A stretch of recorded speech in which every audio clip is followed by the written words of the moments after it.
Hey everyone! Welcome back to Muse Fanfiction. Get ready for an amazing tale. What if Harry awakened a dragon booster sacred gear and became the ultimate red dragon emperor of Hogwarts? Smash that like button and subscribe for more. Here we go. Chapter 1. The gauntlet wakes. The cupboard under the stairs had a smell that Harry Potter had memorized the way other kids memorized song lyrics: damp wood, old dust, and something faintly metallic that he'd never been able to identify. He'd spent enough hours in it to know every crack in the low ceiling, every scratch on the door, every spider that had come and gone over the years. Right now, on the morning of his 11th birthday, he was lying on his back on the thin mattress staring up at that ceiling and thinking about nothing in particular. Which was a skill he'd perfected. Thinking about nothing. It was safer than thinking about things. The Dursleys hadn't acknowledged the date, which wasn't surprising. Uncle Vernon had grunted at breakfast and talked loudly about the news. Aunt Petunia had made Dudley's favorite eggs without being asked, and Dudley himself had thrown a piece of toast at Harry's head when Vernon wasn't looking, which counted as the morning's birthday greeting. Harry had caught the toast, a reflex, and eaten it, because wasting food in this house was the kind of thing that earned you a week of extra chores. He turned on to his side. The small window near the base of the cupboard door let in a thin sliver of morning light, and Harry watched a dust mote drift through it with the focused attention of someone who had learned to find entertainment wherever he could. His left arm itched. It had been itching for 3 days, a deep bone itch that no amount of scratching touched. Not the surface skin. Something underneath, something that pressed against the inside of his forearm like a word trying to push itself through a wall. He'd looked at his arm a dozen times expecting a rash, a bruise, something ordinary and explainable, and found nothing but his own pale skin. He scratched at it again now, absently, fingers pressing hard into the inside of his left forearm. Something pushed back. Harry went very still. He pressed again, deliberately this time, 2 fingers against the spot, firm pressure, and felt it again. A pulse. Not his heartbeat. Something slower, deeper, like the bass note of a sound too low to hear. It rolled up through his arm and into his chest, and for exactly 2 seconds Harry felt something he couldn't name, something that sat in the space between warmth and electricity and the particular feeling of standing at the edge of something very high. Then Aunt Petunia's voice cut through the cupboard door like a blade. "Boy. Don't think because it's a weekday you're off the hook. The garden needs weeding before 9. Harry breathed out slowly. "Yes, Aunt Petunia." He lay there another 30 seconds after her footsteps receded toward the kitchen, just pressing 2 fingers against that spot on his arm and feeling that slow, deep pulse, and trying to decide if he was imagining it. He wasn't. He knew he wasn't. He'd spent his whole life being told he was imagining things, imagining that his hair grew back overnight, imagining that he'd appeared on the school roof when being chased by Dudley's gang, imagining that Aunt Marge's ornamental glasses had cracked themselves when she was being particularly awful to him at Christmas. He'd learned the texture of the things he imagined versus the things that were real, and this was real. Something in his arm was waking up. He rolled off the mattress, pulled on his oversized jeans and Dudley's old shirt, and went to weed the garden. The letter arrived with the rest of the post. Harry wasn't supposed to be the one who got the post. That was Dudley's job on weekdays, a job Dudley performed about 1/3 of the time and delegated the other 2/3 to Harry via the threat of sitting on him. This morning Dudley was watching television, so Harry collected the small stack from the mail slot, sorted through the electric bill, a catalog for a home improvement company, and something from the dentist addressed to Dudley in the particular formal tone that suggested bad news about cavities, and found it at the bottom. Addressed to him.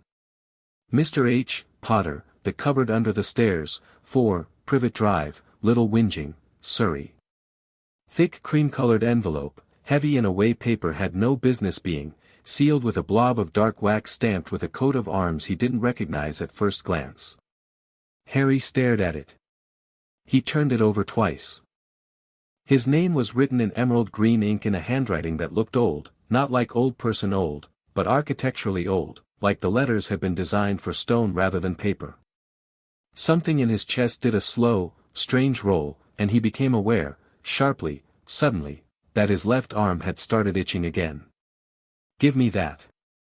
Vernon Dursley's large hand descended from nowhere and snatched the letter before Harry had processed the movement. Vernon was in his full work regalia, grey suit, company tie, mustache like a hedge that had ambitions, and his eyes had landed on the envelope the way a hawk's eyes land on something that moves wrong in tall grass. "That's mine," Harry said. "Nothing from people I don't know is addressed to anyone in this house," Vernon said, which wasn't a sentence that made grammatical sense but carried enough certainty in Vernon's voice that it didn't need to. He was already turning the envelope over, reading the address, reading it again. Something happened to his face. Something Harry had never quite seen before, not anger, not contempt, but something that looked, for just a second, like genuine fear. Then Vernon pocketed the letter and said, "Breakfast is over. You can clean the kitchen."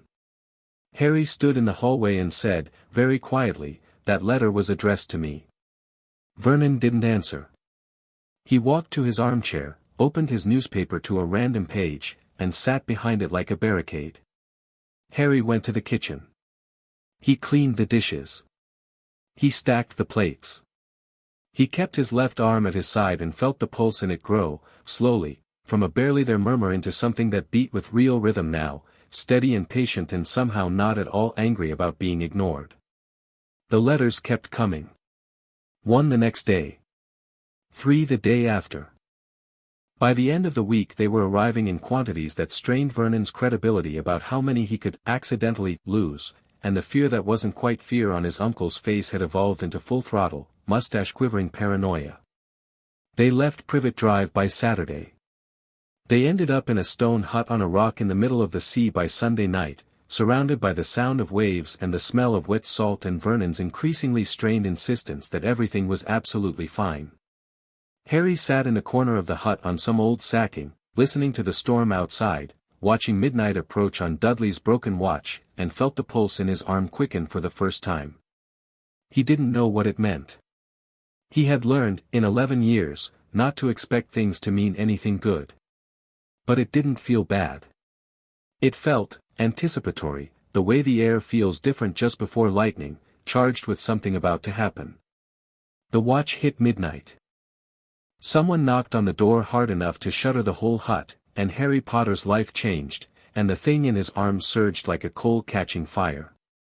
He'd remember Hagrid the way you remember the first genuinely extraordinary thing you've ever seen, not the details necessarily, but the scale of him, the impossible cheerful bigness, the way he had to fold himself through the doorway like a structure that had been designed for a different architecture entirely. He'd remember the pink umbrella and the slightly singed birthday cake and the way he sat down and made the whole hut feel smaller and warmer at the same time. He'd also remember the exact moment he said, "You're a wizard, Harry," because that was the moment the pulse in his arm went from a cold to something considerably more dramatic, and Harry had to press his left hand flat against his right knee to stop himself from reacting visibly to it. The rest of the night was a blur of revelations, parents, Voldemort, Gringotts, Hogwarts, that Harry absorbed the way a parched thing absorbs water, and it was only later, lying on the sacking in the small hours while Hagrid snored spectacularly and the storm wound itself down outside, that Harry replayed everything and found the thread that tugged hardest at him. Magic is real. You are magic. The world is larger than you were told. He pressed his left forearm against his chest in the dark and felt the pulse answer him, slow and sure, and thought, "I know." Diagon Alley arrived in his life the way color arrives in a film that's been black and white for too long, suddenly, completely, in every direction at once. Harry walked through the leaky cauldron with Hagrid's enormous shadow falling over him like a mobile eclipse and felt, for the first time, something close to belonging. People recognized him. That was strange. That was the kind of strange that Harry had absolutely no framework for, strangers with shining eyes stopping Hagrid to ask, and then looking at Harry with expressions he couldn't decode, a mix of reverence and relief and, in some cases, something that looked uncomfortably like pity. He filed it away. He'd learned to file things away and sort them out later. He had a vault. That was extraordinary. Not a large vault in the grand scheme of Gringotts, with its bone-white walls and its dizzying drops and the hot breath of dragons coming up from the deeper levels, but enough to make Harry feel a kind of quiet, furious indignation at every year of second-hand clothes and not enough food and a thin mattress in the cupboard, because all the while this had been here, waiting for him, and nobody had told him. He spent the morning in Madame Malkin's, in Flourish and Blots, in the apothecary with its smell of sulphur and pickled things, in a shop that sold telescopes and star charts, and through all of it the pulse in his arm kept pace with him, steady and warm and oddly companionable, like someone walking just slightly out of sight. Then they reached Ollivander's. The shop was narrow and dust-silvered and felt older than the street outside, older maybe than the city, one of those places that accumulates a different quality of silence than normal buildings. Mr. Ollivander himself materialized from the back with the particular unsettling grace of someone who has been waiting a very long time for a very specific appointment. "Ah," he said, pale eyes finding Harry's immediately, "Mr. Potter. I wondered when I'd be seeing you." He measured Harry's arms, both of them, with a tape measure that moved on its own while Ollivander stood back in thought, fingers steepled, eyes focused on something that wasn't quite the room. Then the wands began. Harry tried 9. He tried 11. He tried 14, and every one of them either did nothing or did something unfortunate to the display shelves or produced a shower of sparks in entirely the wrong direction. Ollivander remained serene throughout, only growing more interested with each failure, as though the wrong answers were telling him something more useful than the right ones would. The 15th wand he placed in Harry's right hand was holly and phoenix feather, 11 inches, supple. Harry felt it immediately, a warmth, a rightness, a sense of something locking into place with a soft and definite click. He gave it a small wave and a cascade of red and gold sparks poured from the tip, painting the dusty shop in warm light, and Ollivander made a small, complicated sound and said, "Curious. Very curious." Harry started to ask what was curious about it. And then his left arm exploded. Not literally. But close enough. The warmth that had been a pulse became a surge, became a roar, became something with weight and presence that rushed from his forearm to his elbow to his shoulder, and Harry made a sharp, involuntary sound that made Hagrid lurch to his feet behind him. The skin on his left forearm went hot, not painful, not quite, but intensely and undeniably present, and Harry looked down at his arm with the absolute certainty that something was happening that couldn't be stopped. The light started at the inside of his wrist. Crimson, deep and pure, not the cheap red of warning lights but the red of something alive, of embers, of blood moving in the dark, of a sun going down over something wild. It traced a path up his forearm in thin lines that resolved, as Harry watched, into the shape of scales. Dragon scales. They moved. The lines shifted and overlapped and settled into a pattern that was simultaneously armor and living thing, and as they spread toward his elbow the light intensified and Harry felt something crystallize around his entire left arm from wrist to mid-forearm, heavy and real and shaped. A gauntlet. Crimson and gold, dragon scale patterned, impossibly detailed, each individual scale distinct and overlapping, the knuckles crested with small ridged points, the back of the hand marked with a single emblem, a coiled dragon, wings folded, eyes that glowed. Not a decoration. Not a crest. The dragon on the gauntlet breathed, slow and subtle, scales along its spine rising and falling in rhythm. Harry stood in Ollivander's wand shop with a holly wand in his right hand and an ancient, impossible thing on his left arm, and he looked at it with something that wasn't fear. Curiosity. Relief. The particular emotion of finding something you'd been looking for before you even knew what you were looking for. "Oh my," said Ollivander, very softly. He was staring. His pale eyes were wider than Harry had seen them. "Oh my." Hagrid had gone a color that wasn't quite in the normal human palette. "Harry," he stopped. "Tried again." "Harry, that's not, what is the—" "I don't know," Harry said. He turned his left arm slowly, watching the light catch the gauntlet's surface, watching the coiled dragon's eyes track the movement. "But it's mine." The gauntlet pulsed once, slowly, warmly, definitively, the way a living thing responds to being acknowledged. The dragon on its surface opened its tiny embossed mouth and exhaled a thread of crimson light no bigger than a finger, which hung in the air for exactly 3 seconds and then vanished. Harry looked up at Ollivander. "You've seen something like this before," he said. It wasn't a question. Ollivander was quiet for a long moment. Then he sat down on the small stool behind his counter, which was a thing Harry suspected Ollivander did very rarely, and said, "In theory. In very old texts. Sacred gears they exist outside the ordinary understanding of magic, Mr. Potter. They predate wand craft. They predate most things we currently consider foundational." His eyes hadn't left the gauntlet. "That, if I'm not mistaken, and I am very rarely mistaken about matters of power, is the dragon booster. A sacred gear of the highest classification." He paused. "I had believed there was only one family of that type. The boosted gear. What you have is," he stopped again. "Different." "Different how?" "Evolved," Ollivander said quietly. "Or perhaps more accurately, chosen." Hagrid made a sound like a kettle building toward full boil. Harry looked back at his arm.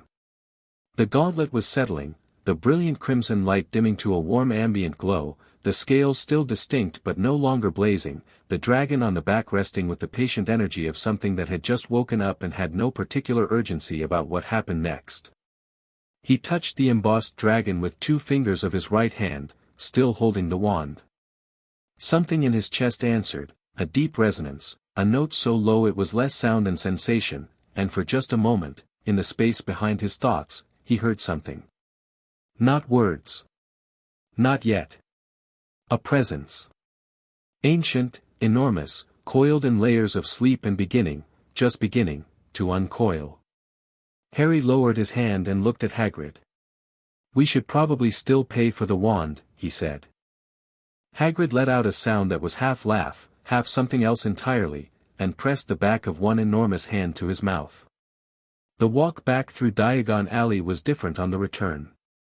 Not because Harry walked differently, he didn't, same pace, same hands in his pockets, but because the gauntlet was still there, and in Diagon Alley there were people who knew things, and some of them saw it. Harry noticed the noticing. A witch near Gringotts steps who looked up from her purse and went very still. 2 elderly wizards outside Flourish and Blots who exchanged a look that had a conversation's worth of information in it. A young girl, maybe 7, who pointed and grabbed her mother's sleeve and said something Harry didn't catch, and whose mother looked and then picked up the pace considerably. Hagrid was quiet in a way that felt effortful. He kept sneaking glances at Harry's left arm and then looking away, and Harry appreciated that he wasn't demanding explanations, because Harry didn't have any to give. They found a table at the Leaky Cauldron for lunch, and Tom the barman set down 2 butterbeers without being asked and made himself scarce with a discretion that suggested he'd spent a lifetime learning when questions weren't welcome. Hagrid wrapped both enormous hands around his glass and stared into it. "Dumbledore needs to know about this," he said finally. "Probably," Harry agreed. He's a great man, Dumbledore. Very wise. You said. He'll want to," Hagrid stopped. Seemed to reorganize his approach. "He'll want to help you understand it." Harry thought about the letter in Vernon's pocket. About 11 years of a cupboard under stairs that Dumbledore, wise and great and all the rest of it, had known about. He thought about the vault at Gringotts that had sat there waiting while he ate Dudley's leftover toast. "Sure," Harry said, pleasantly. "He can try." Hagrid looked at him sideways, clearly uncertain what to make of that, and took a long pull of his butterbeer. The gauntlet rested on Harry's left arm, quiescent and warm, and underneath the ambient hum of the pub and the distant sound of Diagon Alley going about its afternoon, Harry could feel that deep, slow presence in the space behind his thoughts, enormous and patient and, unless he was very much mistaken, amused. The weeks before September 1st had a quality of suspended animation. Harry returned to Privet Drive, which Hagrid had suggested and Harry had seen no reason to refuse, since he had nowhere else to go, and found that the Dursleys had undergone a modification in behavior that was less about warmth and more about a kind of wary distance, as though he had been reclassified from annoyance to something they weren't sure how to categorize. Vernon had tried, once, to ask about the gauntlet, because it sat on Harry's arm in the same dim light that it always did, visible and real and not going anywhere. Harry had looked at his uncle without expression and Vernon had found something urgent to attend to in the garage. The gauntlet didn't come off. Harry had tried, experimentally, in the privacy of his, now actual, bedroom, and found that it didn't hurt to try, it simply didn't happen. The gauntlet was part of him the way his hand was part of him. When he slept, it was there. When he showered, the water ran over the scales the way it ran over skin. When he pushed it against his pillow in the dark, it pulsed in that slow rhythm he'd come to find more familiar than his own heartbeat. He read. He'd raided his school list early and bought all the books with some of the gold from his vault, and he read them cover to cover and back again, looking for any mention of sacred gears. He didn't find the exact term.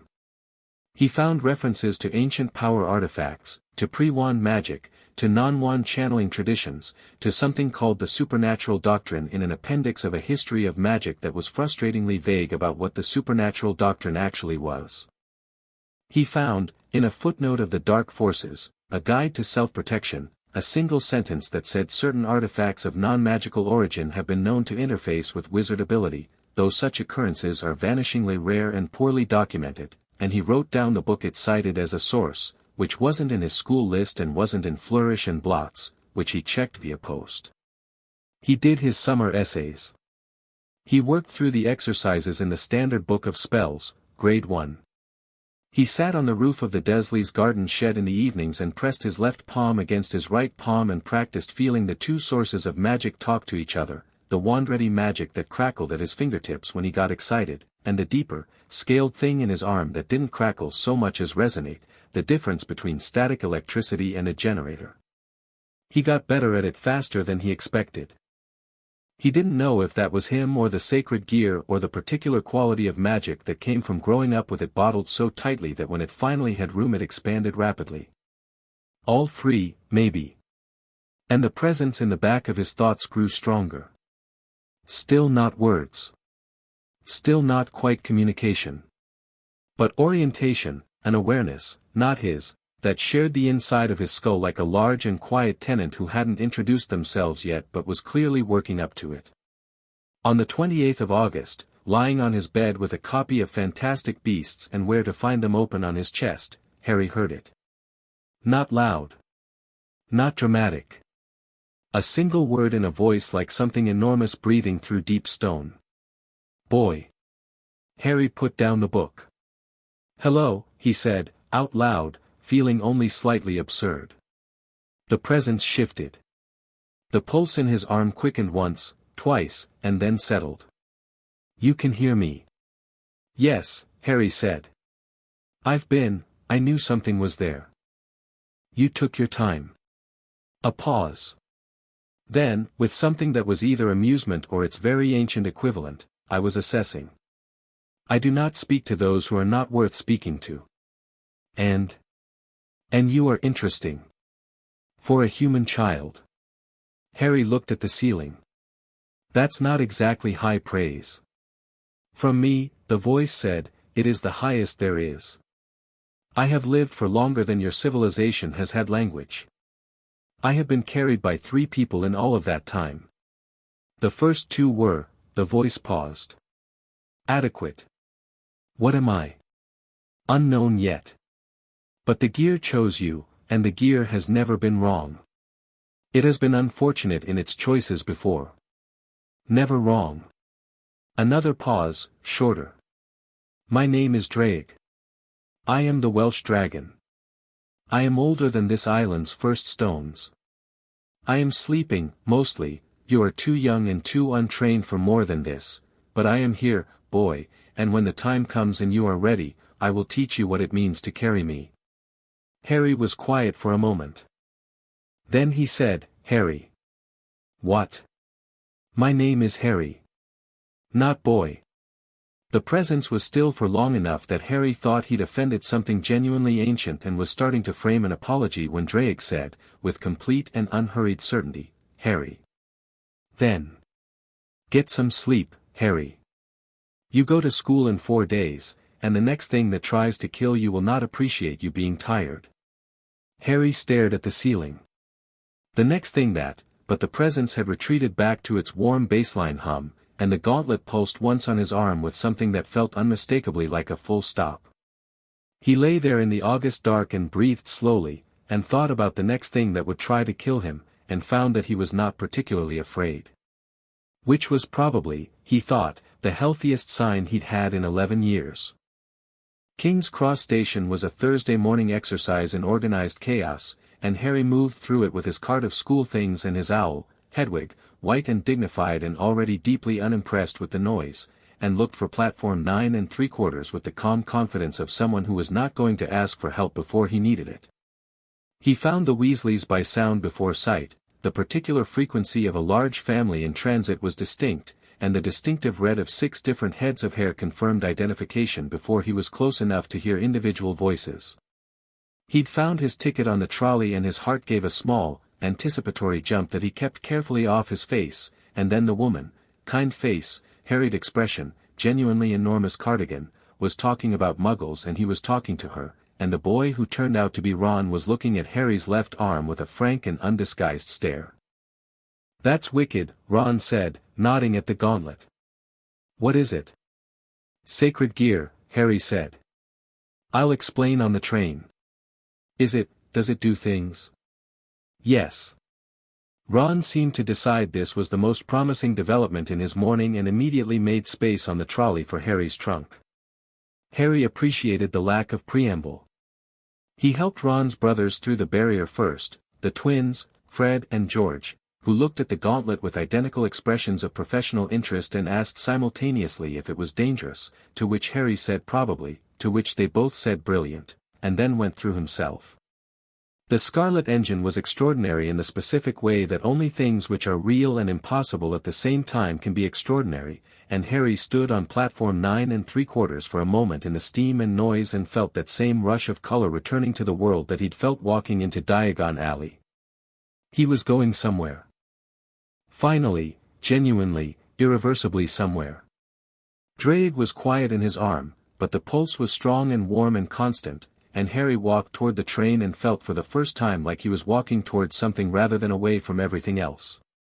He found a compartment with Ron and they stowed their things, and the train pulled out of the station and gathered speed, and London gave way to countryside, green and open, and Harry pressed his face briefly against the cool glass and let himself feel the size of it.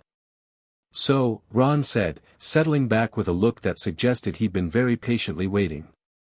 "Sacred gear. Go on, then." Harry turned away from the window. "I don't know everything," he said. "What I know is that it's been in my arms since I can remember. It woke up properly on my birthday, and there's I don't want to say, dragon. I'm going to say dragon." Ron blinked. "There's a dragon in your arm." "Essentially. A live one. Ancient one. He says he's older than this island's first stones, which I think is his way of saying he predates the Neolithic period." Ron stared at him for a long moment. "And you're fine with that?" Harry considered. "More than fine," he said. "Yes." Ron absorbed this with the particular resilience of someone who had grown up in a household where the impossible arrived with the post on a regular basis. "Right," he said. "What can it do?" "Getting there," Harry said. "Not quite at the bottom of it yet. But something." The gauntlet pulsed once, and the coiled dragon on the back lit up briefly in its deep crimson glow, visible even in the afternoon light coming through the compartment window, and Ron's eyes went wide. "Something," Harry confirmed. The door slid open, and a girl with a great deal of bushy hair and an air of tremendous purpose looked in at them and said, "Has either of you seen a toad?"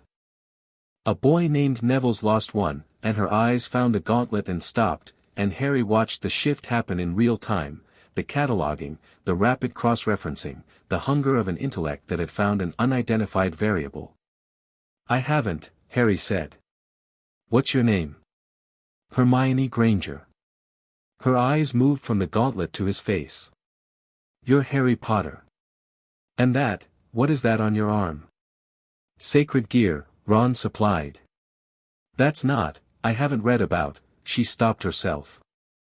Visibly. Took a breath and recalibrated. I'll ask about that properly after I find the toad. Don't go anywhere. She left. Harry and Ron looked at each other. She's going to have a lot of questions, Ron said. Good, Harry said. So do I.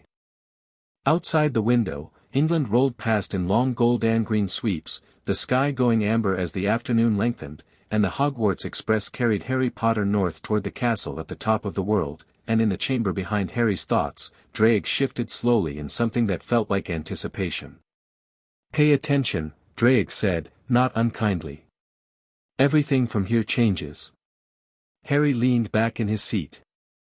I know, he said, under his breath so Ron wouldn't hear. But he was smiling. Chapter 2, Red and gold. The boats crossed the Black Lake in silence, and Harry let his hand trail over the side of the hull into water so cold it felt like a fact rather than a sensation. The castle ahead of them was lit from within, every tower and turret throwing amber light against the dark sky, and it sat on its rock above the water like something that had decided this was where it would be and had consequently never considered being anywhere else. Beside him, Ron was gripping both sides of the boat with white-knuckled intensity and trying to look like he wasn't doing that. Hermione, 2 boats ahead, was craning her neck at every angle with the focused appreciation of someone doing a visual audit. Neville Longbottom, who had ended up in Harry's boat along with Ron and a girl named Lavender who kept making small sounds of wonder, was holding his toad Trevor with both hands and staring straight ahead with the specific expression of someone determined not to be sick. Harry just looked at the castle. It was enormous in a way that architecture usually wasn't, not just large but weighty, as though it had been built from the idea of permanence rather than stone, and Harry felt something in his chest respond to it that he couldn't fully articulate. A kind of recognition. Like meeting a word you'd always known the meaning of but had never seen written down. Drake was quiet in his arm, but present, a warmth running from wrist to elbow that had its own low-grade constancy now, as familiar as his own breathing. Old place, Drake said, just once, with an approval in it that felt like tectonic plates endorsing each other. The boats touched the bank and Hagrid herded them up the stone steps, and then there were torches and a stone corridor and a door that swung open onto the entrance hall, and Harry's first impression of Hogwarts' interior was heat and noise and light and the collective intake of breath from 41st years experiencing the same thing simultaneously, which was itself a kind of wonder. Professor McGonagall was exactly as Hagrid had described her, which was to say Hagrid had described her as strict but fair, and Harry took one look at her and upgraded that assessment to exceptionally precise and possibly made of compressed authority. She had the kind of posture that made you want to straighten your own spine. She looked them over once, top to bottom, with eyes that didn't miss anything, and Harry watched her gaze stop on his left arm for exactly 2 seconds before moving on with the trained neutrality of someone who had survived many decades of surprises and had opinions about how to handle them. She told them about the houses. Harry half listened because he'd read about the houses, but he watched the other students listen and that was more interesting, the subtle ways faces arranged themselves at the mention of Slytherin, the unconscious pride that straightened Ron's spine at Gryffindor, the flutter of nerves running through the group like a low current. What do you reckon the test is? Ron muttered. Not a test, Harry said. The sorting hat. It goes on your head and decides. How'd you know that? Your sister mentioned it on the train. He didn't add that he'd then gone and found a reference to it in Hogwarts, a history which Hermione had been carrying and had, upon being asked, handed over without question while simultaneously asking him 4 questions about the gauntlet. He was beginning to understand that Hermione Granger's version of generosity was information exchange and he was perfectly happy with that arrangement. The doors to the great hall opened. For long tables ran the length of the room, packed with students of every year whose collective attention swung toward the first years with the focused interest of an audience that had seen this show before but enjoyed the cast reveal anyway. The ceiling above was not a ceiling, or rather it was, but it had been charmed to reflect the sky outside, which was a deep October purple scattered with stars, and floating candles hung in their hundreds above the tables throwing warm light across everything. Harry walked the length of the hall between the tables and felt the looking. He'd been looked at before, at primary school, at the park, the kind of looking that attaches itself to the kid who doesn't quite fit the social grammar of a place. This was different. This was recognition and history and anticipation layered together, and several older students had noticed the gauntlet and were not being subtle about it, which Harry filed away under consistent with Ollivander's in Diagon Alley and walked on. He caught Draco Malfoy staring from the Slytherin table, pale and sharp-featured and obviously the kind of person who had grown up being told his attention was meaningful. On the train, Malfoy had appeared in Harry's compartment in the way that people appear when they believe their appearing is automatically welcome, offered his hand with a speech about right sorts and wrong sorts, and Harry had looked at him for a moment and then said, pleasantly, that he thought he could figure out his own sorts, thanks. And Malfoy had left carrying an expression that suggested very few people had declined his hand before and he was still working out how he felt about it. Now Malfoy was staring with the particular focus of someone who hadn't finished their sentence. Harry didn't look away first. He simply looked long enough that Malfoy was the one who broke it, dropping his eyes to the table, and Harry moved on. The Sorting Hat was genuinely extraordinary in a way that was hard to prepare for, a battered, patched wizard's hat that sat on a stool and then opened a tear near the brim and sang, completely sincerely, a song it had apparently composed itself, which was the kind of commitment to a bit that Harry could respect. Then the names began. He watched Hannah Abbott become Hufflepuff and the table erupt, watched Terry Boot go to Ravenclaw with quiet dignity, watched Hermione take about 4 seconds to be sorted into Gryffindor and then speedwalk to her seat with the energy of someone completing an objective. Draco Malfoy sat under the hat for less time than almost anyone else and was directed to Slytherin with a kind of inevitability, his friends sliding in around him with the coordinated ease of people who had already decided where they'd end up. Potter, Harry. The hall went through a shift in ambient noise that Harry had anticipated but still found slightly absurd, the collective murmur, the craning of necks, the straightening of spines at the Gryffindor and Slytherin table specifically. He walked to the stool with his left arm at his side and sat down, and Professor McGonagall lowered the sorting hat onto his head. Darkness. The close, dusty smell of very old felt. And then a voice, not Drake's, distinctly different, drier and more bureaucratic but with something thoughtful underneath, said directly into his ear, My. This is unusual. Harry thought, I've been hearing that a lot this month. I imagine you have. The hat's voice had a quality of sitting back and looking at something from multiple angles. You've got considerable courage, that's obvious. A loyalty that runs deeper than you show. A mind that's sharper than you let on. A pause. And then there is this. Harry felt the moment the hat found Drake, or found the gear, the presence, the sleeping dragon coiled behind his sternum. He felt it the way you feel someone else discover a room in your house you'd forgotten to mention. Remarkable, the hat said, and meant it. I've sorted students for 1,000 years, Mr. Potter.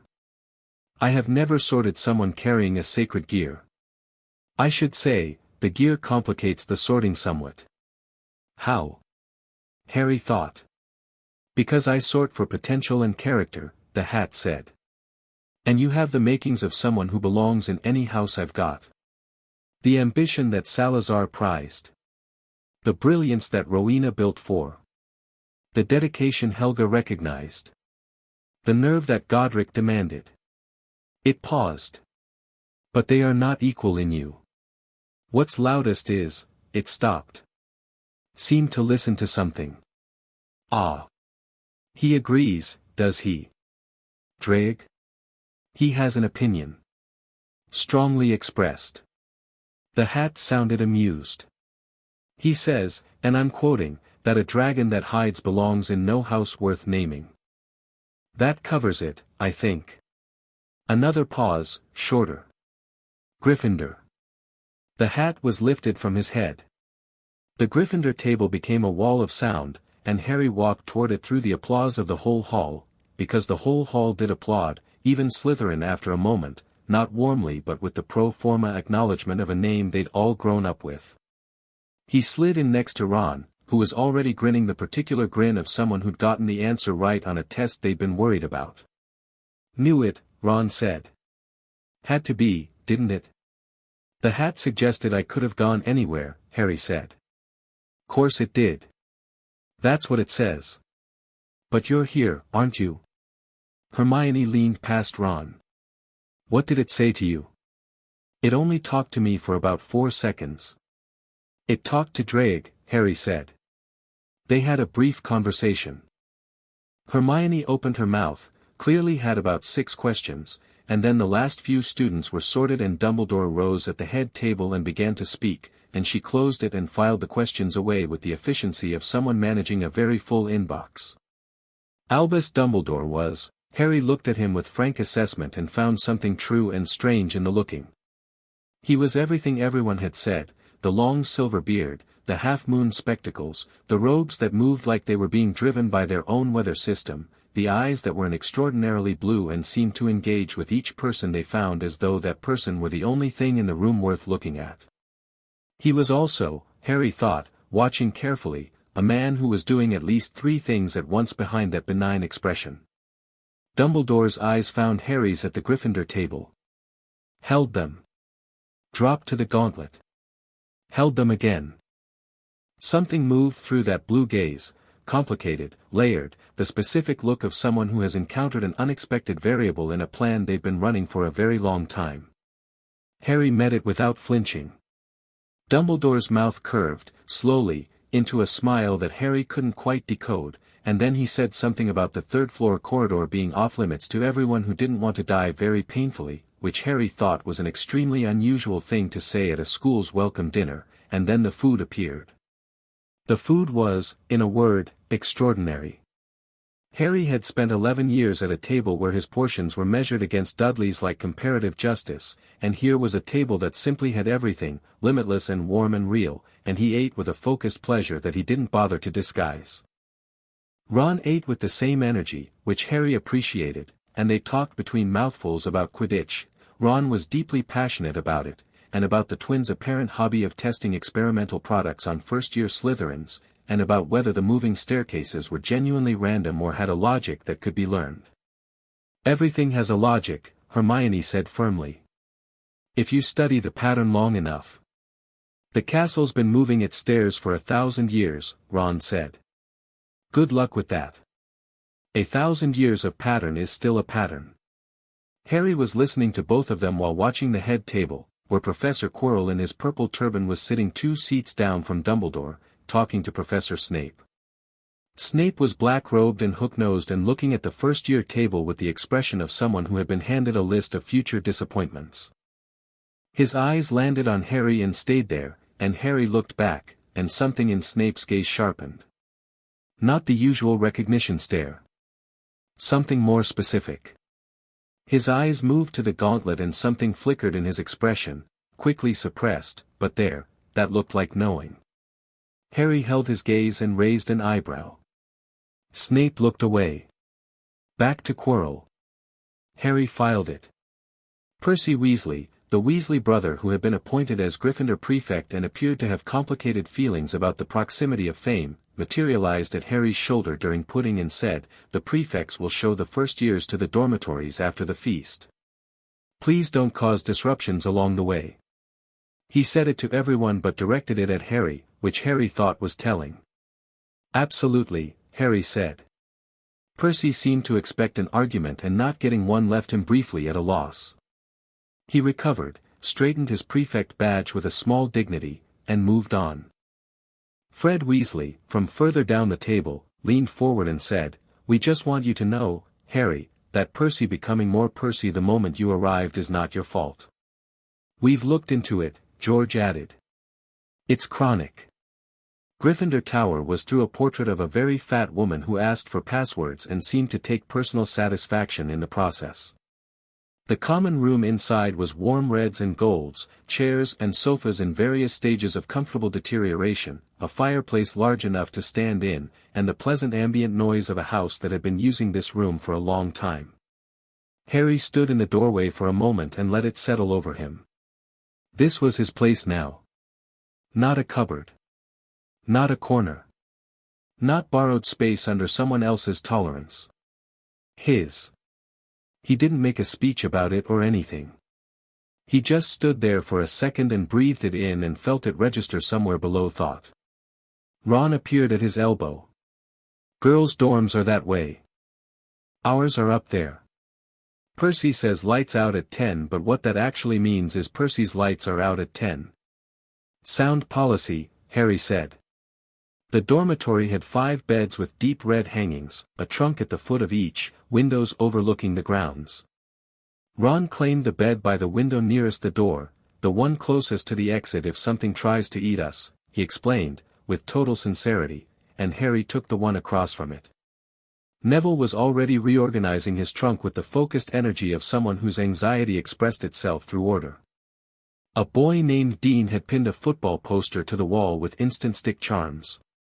A boy named Seamus was attempting to demonstrate something with a wand and a candle and having qualified success. Harry sat on the edge of his bed and looked at his left arm. The gauntlet was steady, its ambient glow low and comfortable, the dragon on the back resting in its coiled position. He ran the fingers of his right hand over the scales, they had a texture like warm metal and something else beneath that, something almost organic, a faint give when he pressed that stone didn't have. Can I ask something? Ron said, from across the room.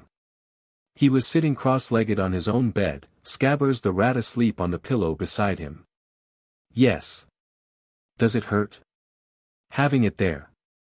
All the time. Harry thought about it properly. No. It feels, you know that feeling when something fits right?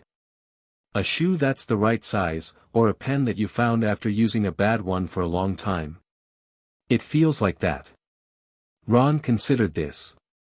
And the dragon, Draig, can he hear us right now? Probably. Ron looked at the gauntlet with a different quality of attention, as though recalibrating for audience. Right. Hello.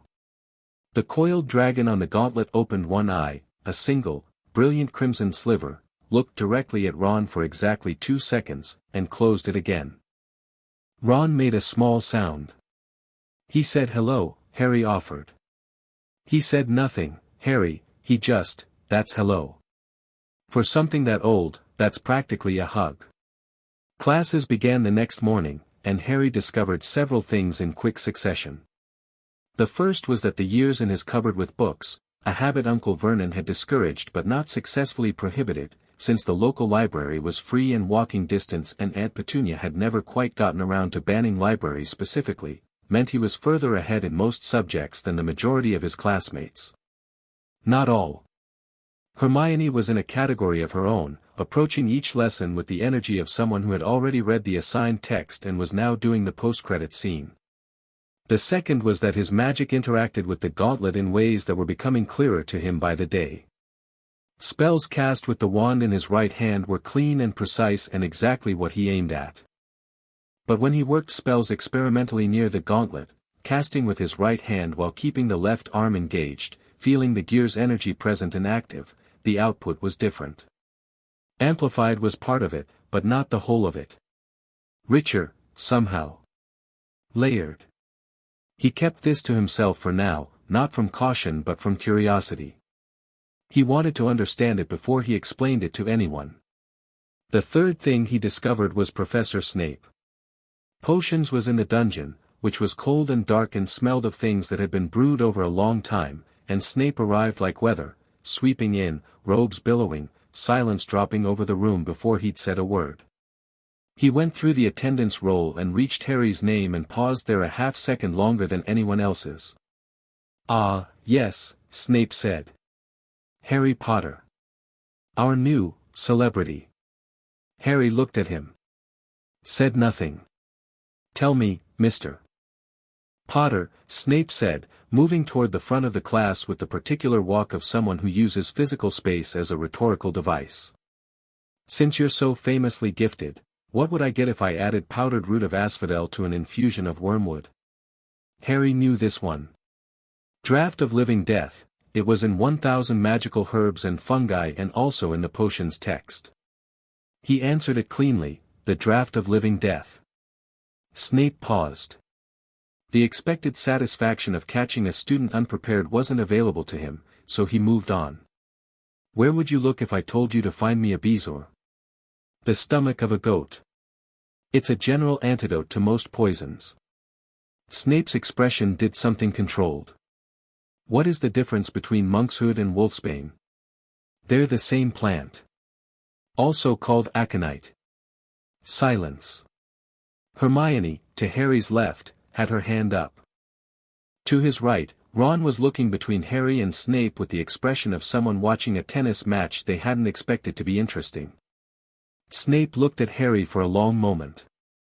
Something moved behind his eyes that was doing too many things to name: assessment, recalibration, something older and more complicated beneath both of those.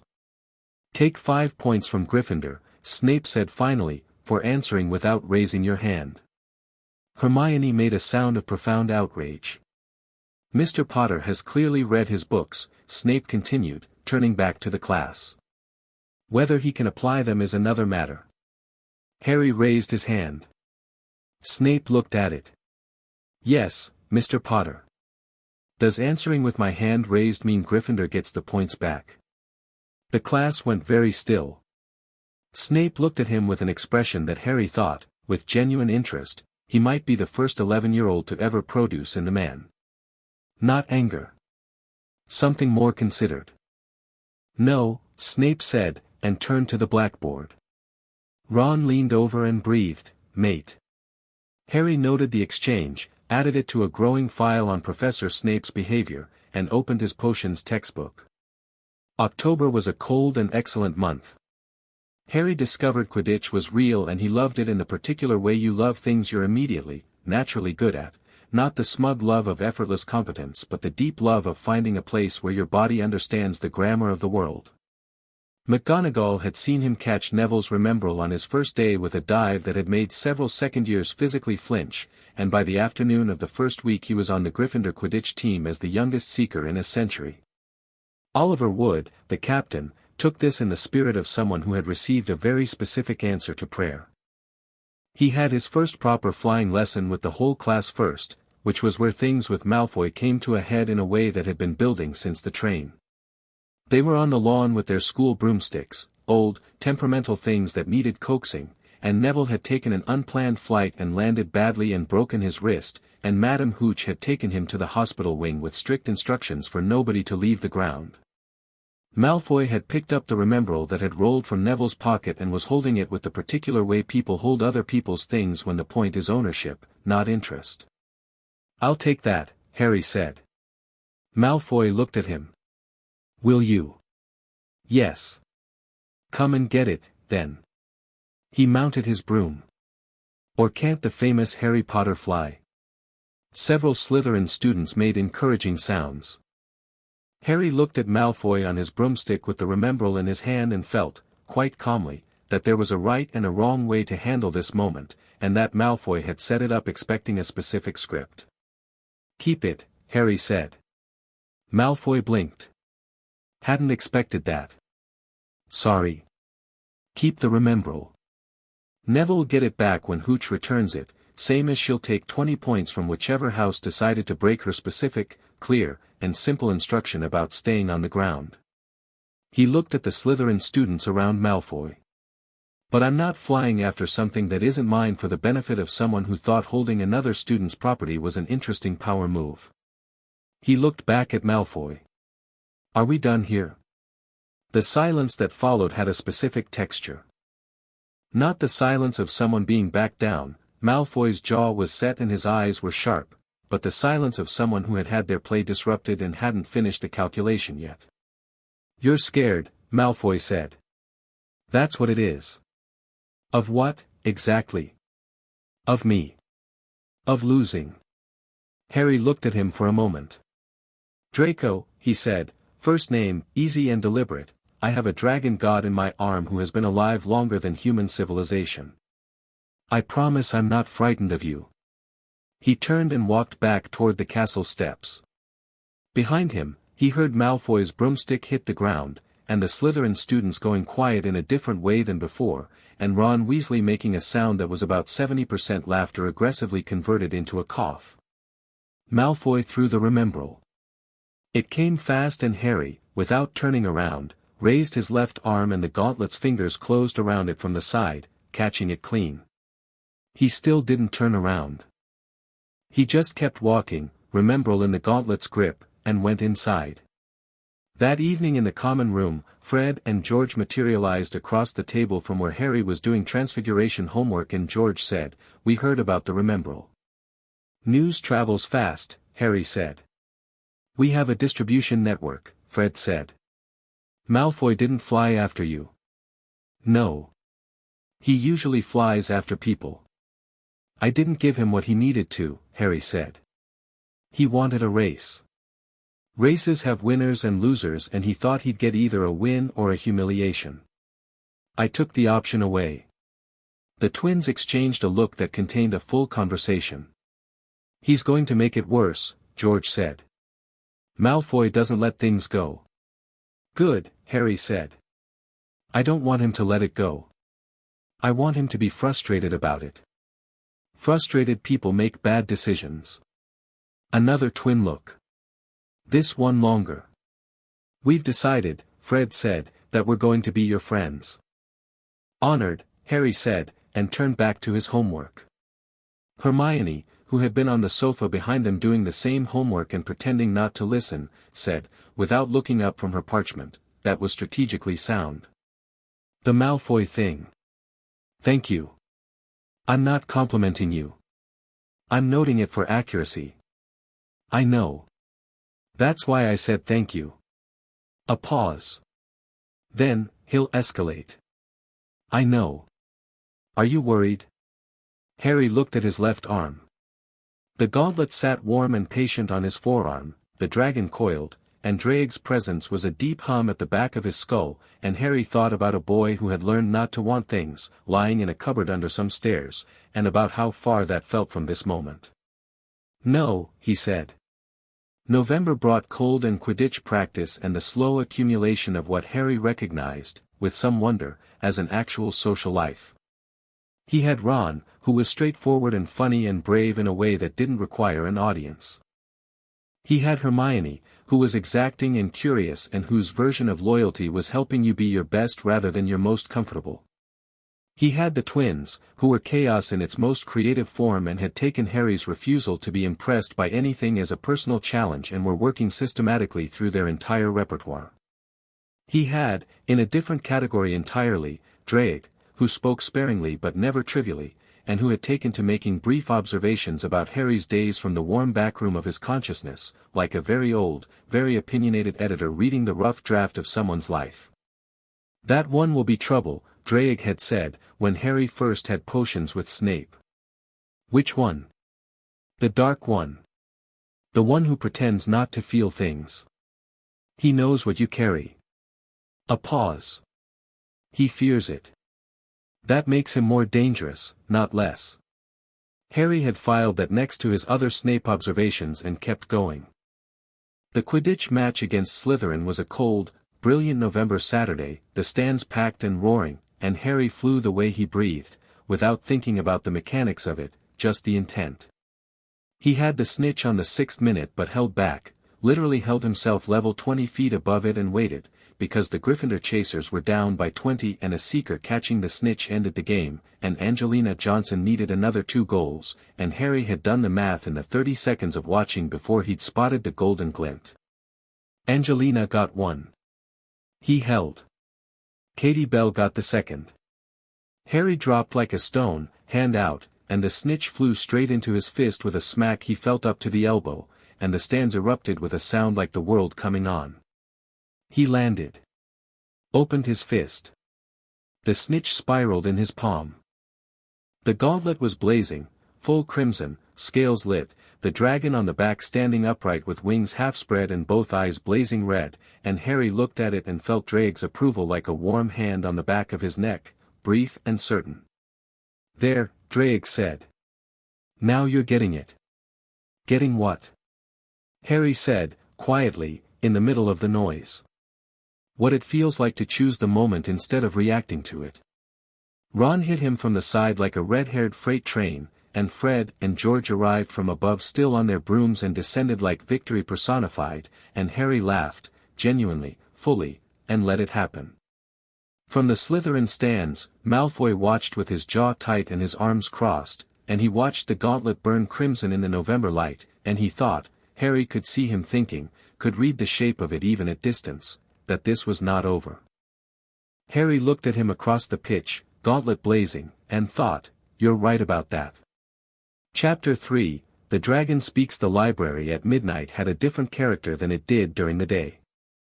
During the day it was Madame Pance's domain, efficient, slightly aggressive, the shelves organized with the kind of precision that suggested violence as a consequence of misplacement. At midnight, with the torches burned to their embers and the shadows settled into long, comfortable shapes, it became something else. Older. The books breathed differently in the quiet, or at least that's what Harry would have said if anyone had asked, which they hadn't because he was alone and had been for 2 hours. He had the restricted section pass McGonagall had signed without reading too carefully. She had a tendency to assume Harry's questions were for Quidditch strategy, which he hadn't corrected, and he was sitting at a table in the back corner with 3 books open in front of him and a 4th in his lap, working through a footnote chain that had started in a history of magic and led him through 2 restricted section texts and into something called the Doctrine of Unseeable Powers, which was a book that felt like it was uncomfortable being read, its pages slightly warm under his fingers and its ink a peculiar shade that wasn't quite black. He was looking for sacred gears. Not because he needed to understand the gauntlet to use it, using it felt increasingly natural, like a language he was remembering rather than learning. He was looking because there was a paragraph in the second restricted section book that had stopped him cold, and he'd been sitting with it for 20 minutes. It said, in the specific dry tone of something that believed facts required no ornamentation, the sacred gears are instruments of the supernatural doctrine, belonging to a taxonomy of power that predates organized magical tradition and operates by laws distinct from those governing wand-based or wandless magic.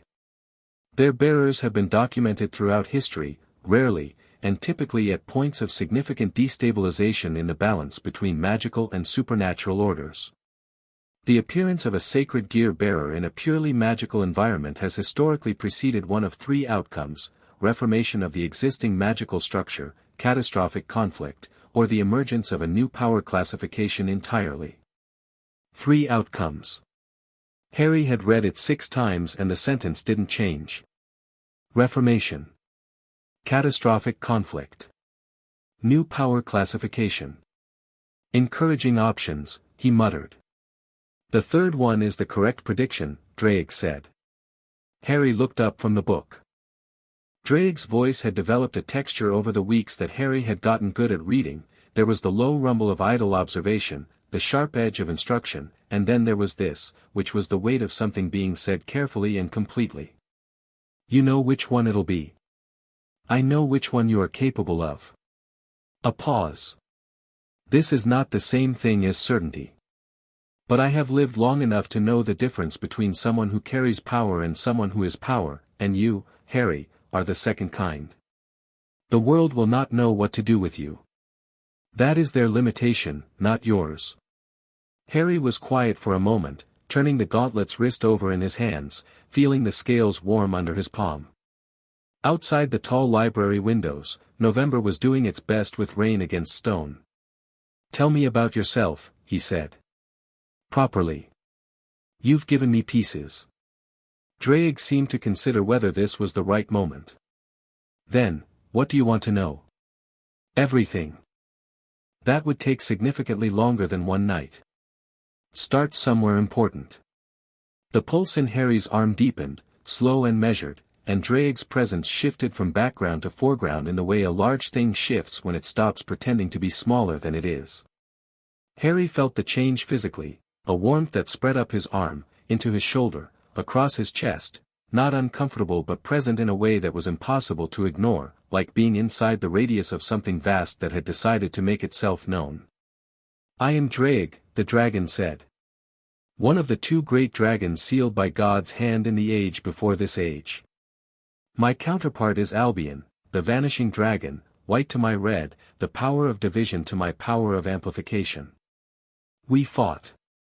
He said this the way you say things that happened so long ago they have become geological fact. We fought because that was what we were, 2 principles in opposition. Creation and destruction, ascent and decline, red and white. Our battle shook the foundations of the world and God sealed us both, me into the sacred gear, Albion into his own. The boosted gear, Harry said. He'd found references to it. The standard boosted gear, yes. What you carry is different. Another pause, longer. When a sacred gear is chosen for a host, it typically replicates its standard form. The boosted gear should have manifested as it always does, red gauntlet, twice critical, standard doubling system. But when it chose you, it changed. It evolved. Drake's voice had something in it Harry hadn't heard before, something close to reverence. The gear can do this. It has never done this. In all the millennia I have existed, in all the bearers I have had, none of them catalyzed an evolution in the gear itself. You are the first. A beat. I spent 6 months of your life assessing you before I spoke. I needed to understand why. And you are not simply a powerful child. Drake said it with the absolute flatness of fact. You are a convergence point. Your mother's sacrifice wrote something into your soul that has no precedent in the language of magic or the supernatural, a living ward, an active protection that operates on a level deeper than flesh or spell. That is why Voldemort failed. That is why the killing curse rebounded. Not luck. Not even love in the simple sense. He paused. Your mother understood, on some level she could never have articulated, that love as a magical force is not sentiment. It is architecture. She built something into you that cannot be destroyed. And the gear found that architecture and built on it. Harry sat with that for a long time. So the gauntlet evolved because of what my mum did. Because of what she was, and what you became from it. Something shifted in Drake's tone. I want you to understand something, Harry. The standard boosted gear doubles power every 10 seconds, an exponential increase that works on a timer. The dragon booster has no timer. It amplifies continuously, fluidly, in response to intent and emotional clarity. The cleaner your purpose in a given moment, the stronger it becomes. This is not a weapon designed for anger or fear. It is designed for certainty. Harry looked at the gauntlet. The dragon on the back was awake, both eyes open, watching him with the patient attention of something that had been waiting for this conversation. Show me, Harry said. You are in a library, boy. Small demonstration, extend your left arm. Focus on something clear, not a spell, not a target. A principle. Something you are absolutely certain of. Harry thought about it. Then he held up his left arm, palm forward, and thought, I am here. This is mine. Nobody takes this from me. The gauntlet responded instantly. The scales blazed from their ambient ember glow to full crimson light, and the dragon on the back rose from its coil and spread. Not physically, the gauntlet didn't change shape, but the embossed image became luminous, dimensional, a dragon of pure light hovering a few inches above the metal surface, wings spread, and the warmth in Harry's arm became a pulse of genuine power, controlled and clean and immense, like the sound of something very large being said in a very quiet voice. The candle flames in the library stretched toward him and held there, reaching.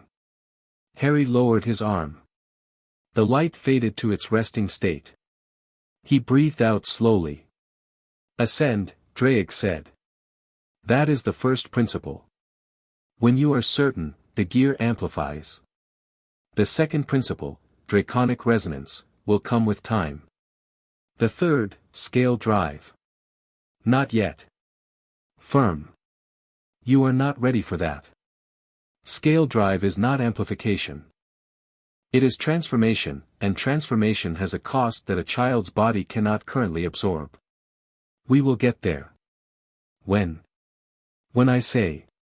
Harry opened his mouth. And before you argue, Drake said, with the particular patience of something that has heard every argument that has ever existed, I am telling you this not because I doubt your courage or your will, but because I have watched powerful people destroy themselves by exceeding what their body could sustain, and I find the waste of it offensive. I am not limiting you. I am keeping you intact until you can use the full thing without it burning you from the inside. Do you understand the distinction? Harry understood. He didn't like it, but he understood. Yes. Good. Now go to bed. You have transfiguration in 6 hours and McGonagall will take more points than Snape if you fall asleep in her class. Harry started collecting his books. He was replacing the last one on the restricted shelf when he heard it, a sound from further in the stacks. Not a book falling, not the settling noise of old stone. Footsteps. Light ones, careful, the footsteps of someone trying not to make footsteps. He went still. The gauntlet had dimmed to nothing, pure ambient, barely visible, and Harry stood between the shelves and listened and tracked the sound as it moved, and thought about what kind of person was in the library at midnight who was trying not to be heard, and thought about Snape's knowing eyes and potions and the way Quirrell always seemed to be facing slightly away from him during meals as though proximity was a liability. The footsteps stopped. Harry waited. Then they retreated, slow and careful, and after 30 seconds there was nothing but the rain on the windows and Drake's warm pulse on his arm. Someone was watching you, Drake said. I know. Not Snape. Quirrell, Harry said. A pause. Possibly. Or someone acting for Quirrell. Another pause, weightier. Harry. The thing riding that man, it has become aware of you. It has been aware since you arrived, but tonight it felt the gear wake properly, and now it is paying a different quality of attention. Harry tucked the last book in place and turned toward the library door, pulling his invisibility cloak, a birthday gift from an unnamed source that he'd been using for exactly this kind of late-night research, around his shoulders. Let it pay attention, Harry said. It'll find it educational. Drake made a sound that was, unmistakably, a laugh.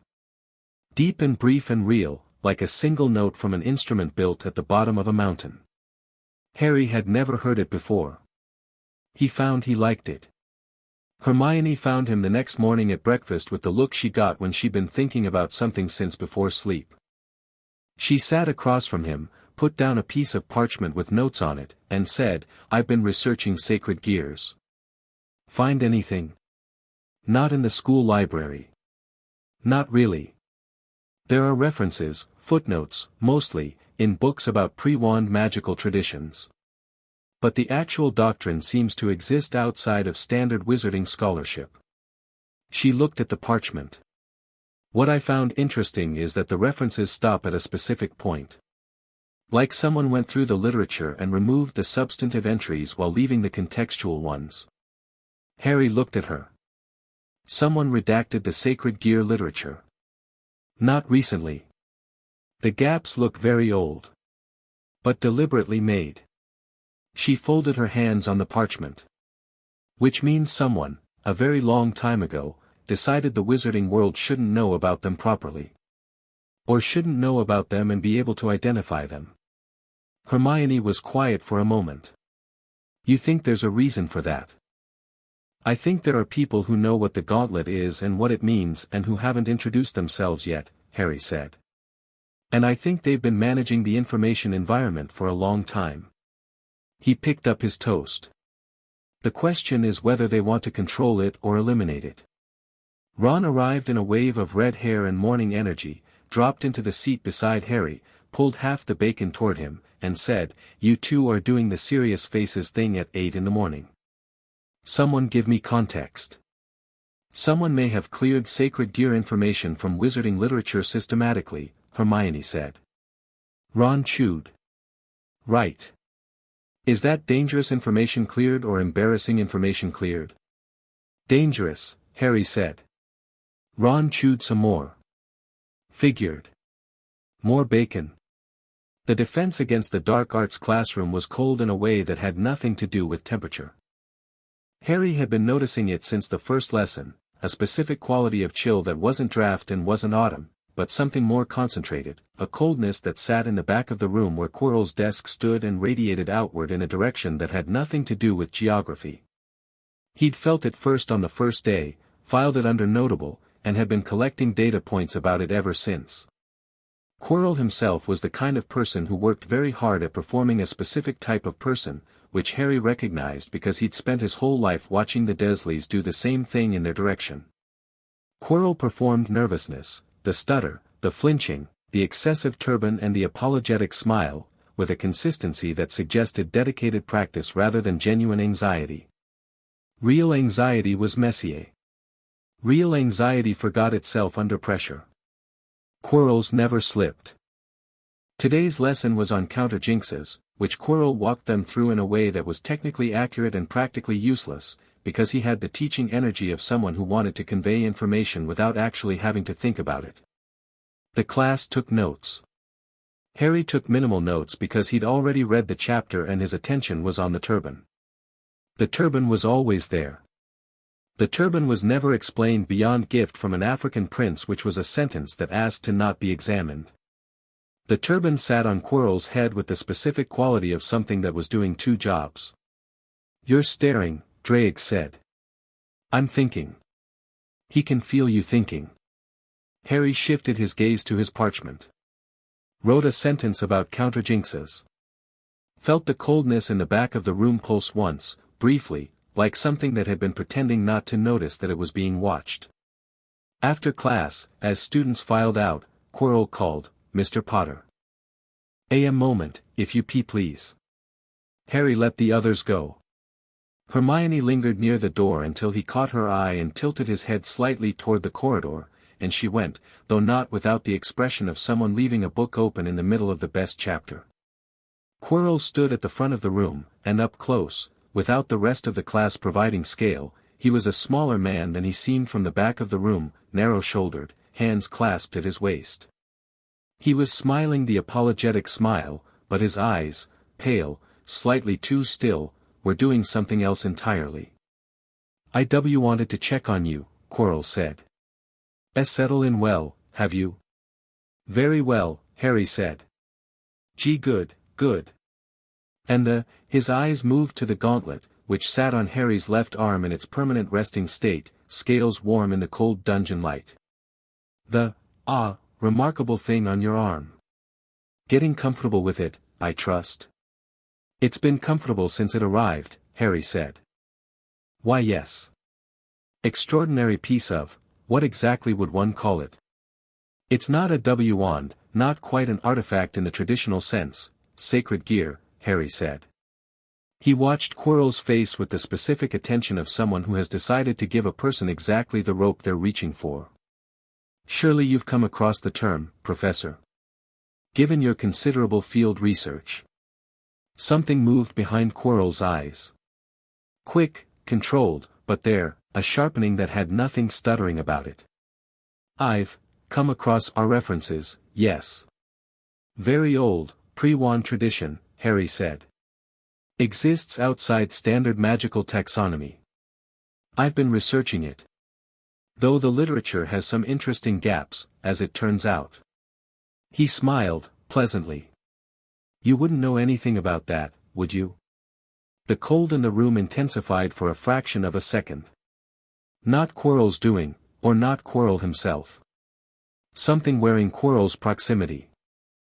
Then it was back to its baseline chill and Quirrell was smiling his apologetic smile and saying of course he wouldn't, very old field and mostly theoretical, good luck with the research, off you go. Harry went. Outside in the corridor, Hermione fell into step beside him instantly. "Well. He knows what it is," Harry said. "And there's something wrong with him.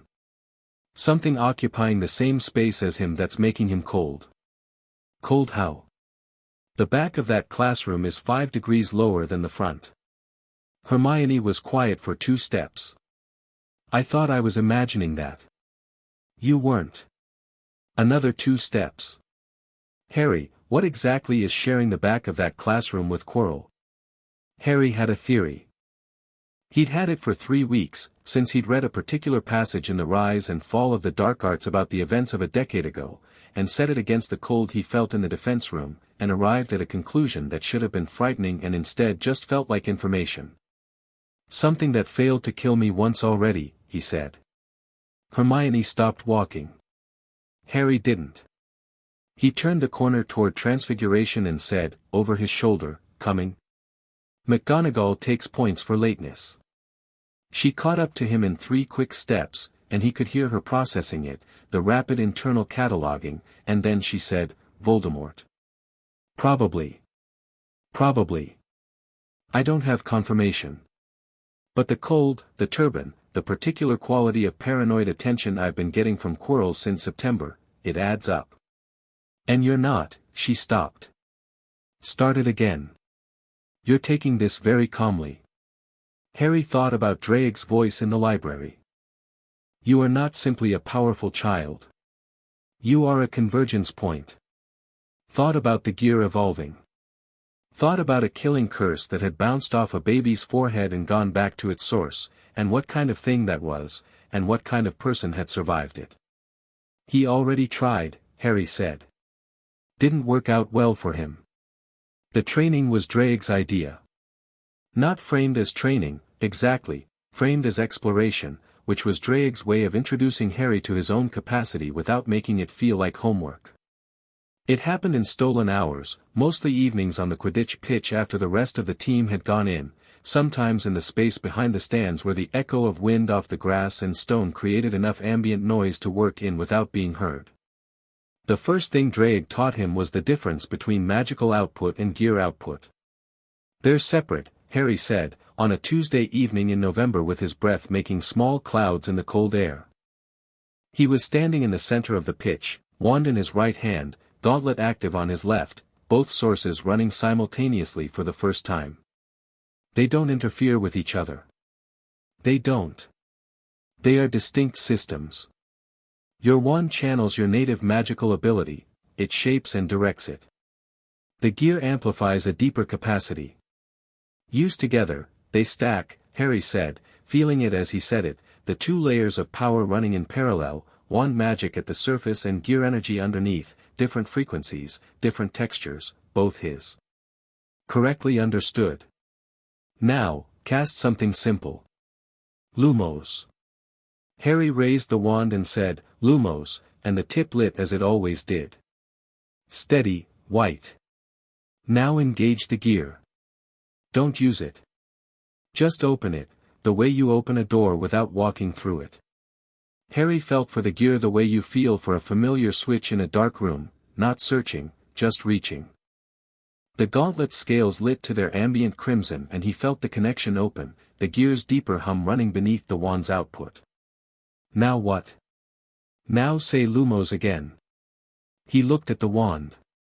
Lumos. The light from the wand tip went from a candle to a floodlight. White gold, blazing, throwing the entire empty pitch into noon-grade visibility from the single point of his wand tip, strong enough that Harry had to squint and redirect it toward the ground. He extinguished it. Looked at the gauntlet. Back at the wand.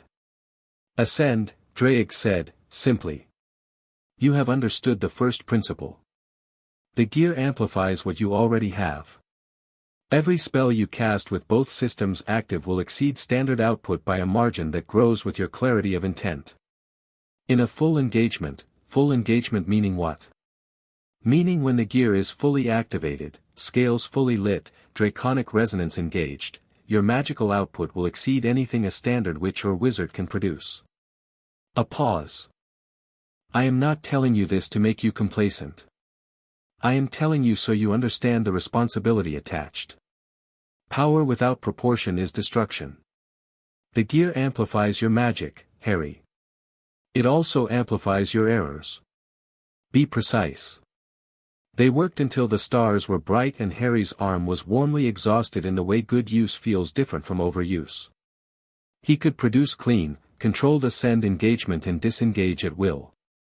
He could run both systems in parallel without them bleeding into each other. He was beginning to feel the shape of draconic resonance as a potential, a third layer beneath the other 2, something that didn't cast spells so much as speak in a language dragons understood. That one was further off. But he could feel it there, waiting. He was walking back to the castle when he rounded the stands and almost walked into Professor Snape. They both stopped. Snape was in his teaching robes, hands clasped behind his back, and had clearly been standing somewhere near enough to have observed at least part of what Harry had been doing. How long he'd been there was impossible to say. His expression was the controlled blank he used for most situations, but his eyes were doing their specific complicated thing, and they went to the gauntlet and then to Harry's face with the attention of someone reading something they'd been thinking about for a long time. "Professor," Harry said. "Mr. Potter." Snape looked at the gauntlet for another moment. "How long have you been training on school grounds after curfew?" "About 40 minutes tonight," Harry said. "Longer, other nights?" Snape blinked. Whatever answer he'd prepared for, honesty hadn't been it. "I see. You've been watching," Harry said. Not accusatory. Just the observation. Something moved through Snape's expression. "I have been observing. Out of professional interest." "What you carry is," he stopped. In all the weeks Harry had watched Snape deploy language like a precise instrument, he had never once seen the man lose a sentence. He found the end of it, though, carefully significant. "Drake told me you knew what it was." Snape was absolutely still for a moment. Then, "Did he?" "He said you fear it. That you think fear makes you more dangerous, not less." Harry watched him. He was right about the first part. Was he right about the second? Snape looked at him for a long time. In the cold night air with the castle behind him and the pitch's darkness ahead, Harry watched Severus Snape make a calculation that involved more variables than Harry could fully count, and arrive at, not warmth, not trust, nothing so simple, a measured, specific honesty. "I know what the sacred gear tradition is," Snape said. "I know what carrying the dragon booster has historically meant. And I know," he stopped again. "Gathered it. I know that the last time something of your caliber appeared in this world, it preceded a conflict that reshaped the supernatural order permanently." He met Harry's eyes. "That is not comfort, Mr. Potter. That is context. Is that why Dumbledore sent you to watch me?" "Dumbledore did not send me." "Flat. Definite. Then why?" The calculation again. "Then, because there are parties beyond your headmaster's awareness who have an interest in sacred gear bearers that is neither academic nor benign. And because you are 11 years old and apparently training on your own on an open pitch in the dark as though nothing in this world could touch you." He paused. "The confidence is not the problem. The lack of information about what specifically is coming for you is." Harry tilted his head. "What's coming for me?" Snape looked at him for a moment longer.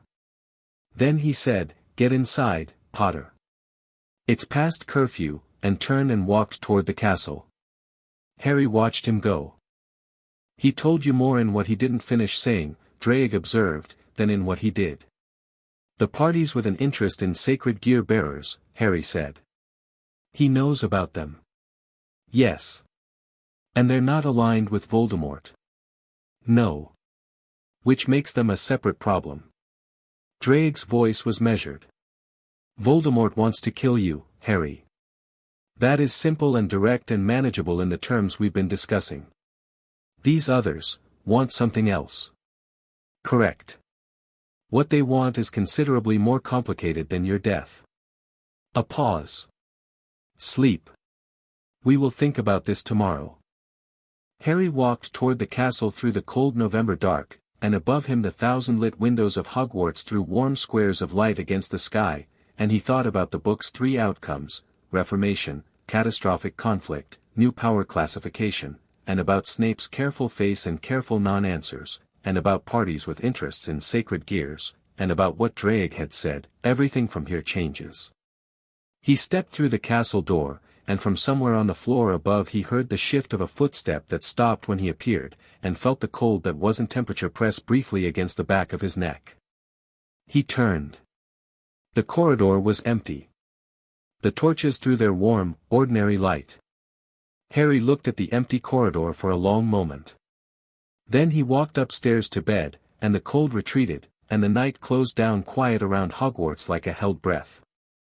Chapter 4, Blood and Fire. The troll smelled like something had died inside something else that had also died, and the combination had then sat in a confined stone space for a significant amount of time.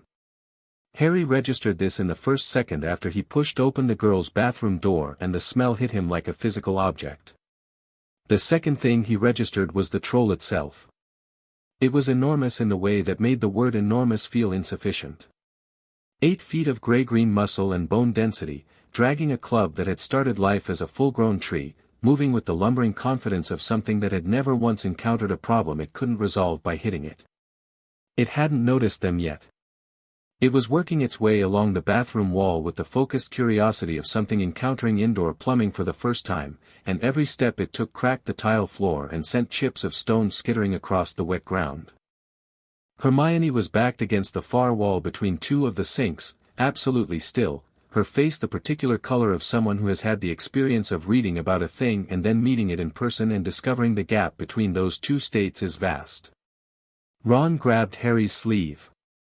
"We should, the teachers, we should go get," Harry was already moving into the room. "Harry, get Hermione," Harry said, without stopping. The troll turned. It was the eyes that were the worst thing about it, Harry thought in the split second before everything accelerated, small, reddish, operating on an intelligence that was just sophisticated enough to identify things it wanted to destroy but not sophisticated enough to have any particular feelings about doing it.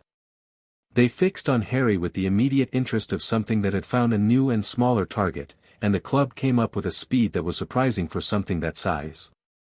Harry threw himself sideways as the club came down and the stone where he'd been standing exploded upward in shards and dust.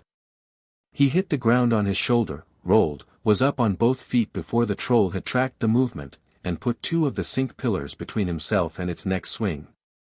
Wingardium Leviosa.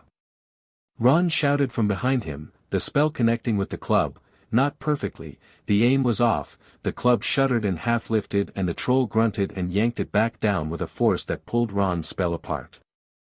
Harry assessed the room in the second the troll spent confused by the failed levitation. 12 feet to Hermione. Ron was near the door. The troll was between Harry and Hermione and wasn't going to move in any useful direction. Trolls didn't retreat, they recalculated.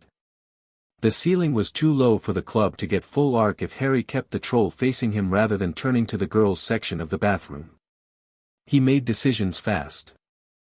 That was something he'd always done, faster than he'd understood until Drake had put a name to it, clarity of intent, the way the variables lined up like a sentence when he stopped questioning and started moving. Ron. Hermione. Door. Go. But, I'll follow. Go.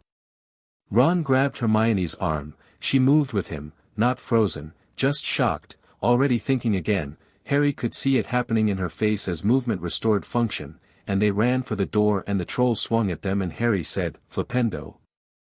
With the wand in his right hand and the gauntlet fully open for the first time in an actual combat situation and the knockback jinx hit the troll with approximately 15 times its standard force. The troll went sideways into the wall. The wall cracked. The troll shook its head and made a sound like a foghorn and turned back toward Harry, and Harry thought, right then. He engaged Ascend. It wasn't a decision so much as an understanding. The moment the troll had been between him and 2 people he was responsible for, the gear had already started to climb, and now with Ron and Hermione clear of the immediate radius Harry just let it run. The scales on the gauntlet went from ambient ember to full fire, crimson blazing clean and certain, the dragon on the back uncoiling fully, wings spread in the light they threw across the destroyed bathroom tiles. Good, Drake said, with the brief efficiency of something that has no critique to offer. The troll charged. It was fast for its size and it was going to close the distance in 2 steps, so Harry moved at an angle, not back, at an angle, and got inside the swing radius where the club couldn't function and said, "Incendio," point blank into the troll's arm with the gauntlet engaged, and the fire that came out of his wand wasn't the modest classroom flame of first-year charms practice. It was a 3-foot sheet of red gold fire that hit the troll's arm and wrapped, and the troll screamed, a sound like a foghorn and a foghorn's worst nightmare combined, and reeled back. Harry moved with it, maintaining the angle, staying inside its effective striking range where the size disadvantage became a geometry advantage, and cast, confringo, at the floor directly in front of the troll's left foot. The concussive blast took the troll's foot out from under it and it went down hard, the club skidding away across the ruined tiles, and Harry stood 5 feet from a downed troll and let the gear do exactly what it was doing, burning steady, controlled, certain, and said, "Stay down." The troll looked at him from the floor with its small red eyes, and something moved through them that was more complex than he'd expected, not fear exactly, because trolls didn't do nuanced emotional processing, but a recognition. The specific recognition of something that has found the perimeter of what it is willing to engage with and decided, with the only intelligence it had available, that what was on the other side of that perimeter was outside its job description. It stayed down. Harry stepped back. Lowered his wand. Let the gear settle from full blazing to its warm resting state. The bathroom was destroyed. 3 of the 6 sinks had been knocked off the wall. The floor had 3 fresh craters in it of descending size. The large mirror had cracked end to end and the pieces were hanging in their frame at all angles.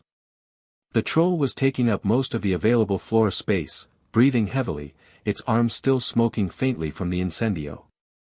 Harry looked at it and thought, nobody should have to think about trolls in bathrooms on Halloween. The door burst open and McGonagall arrived first, Snape immediately behind her, Quirrell in the doorway. They all stopped.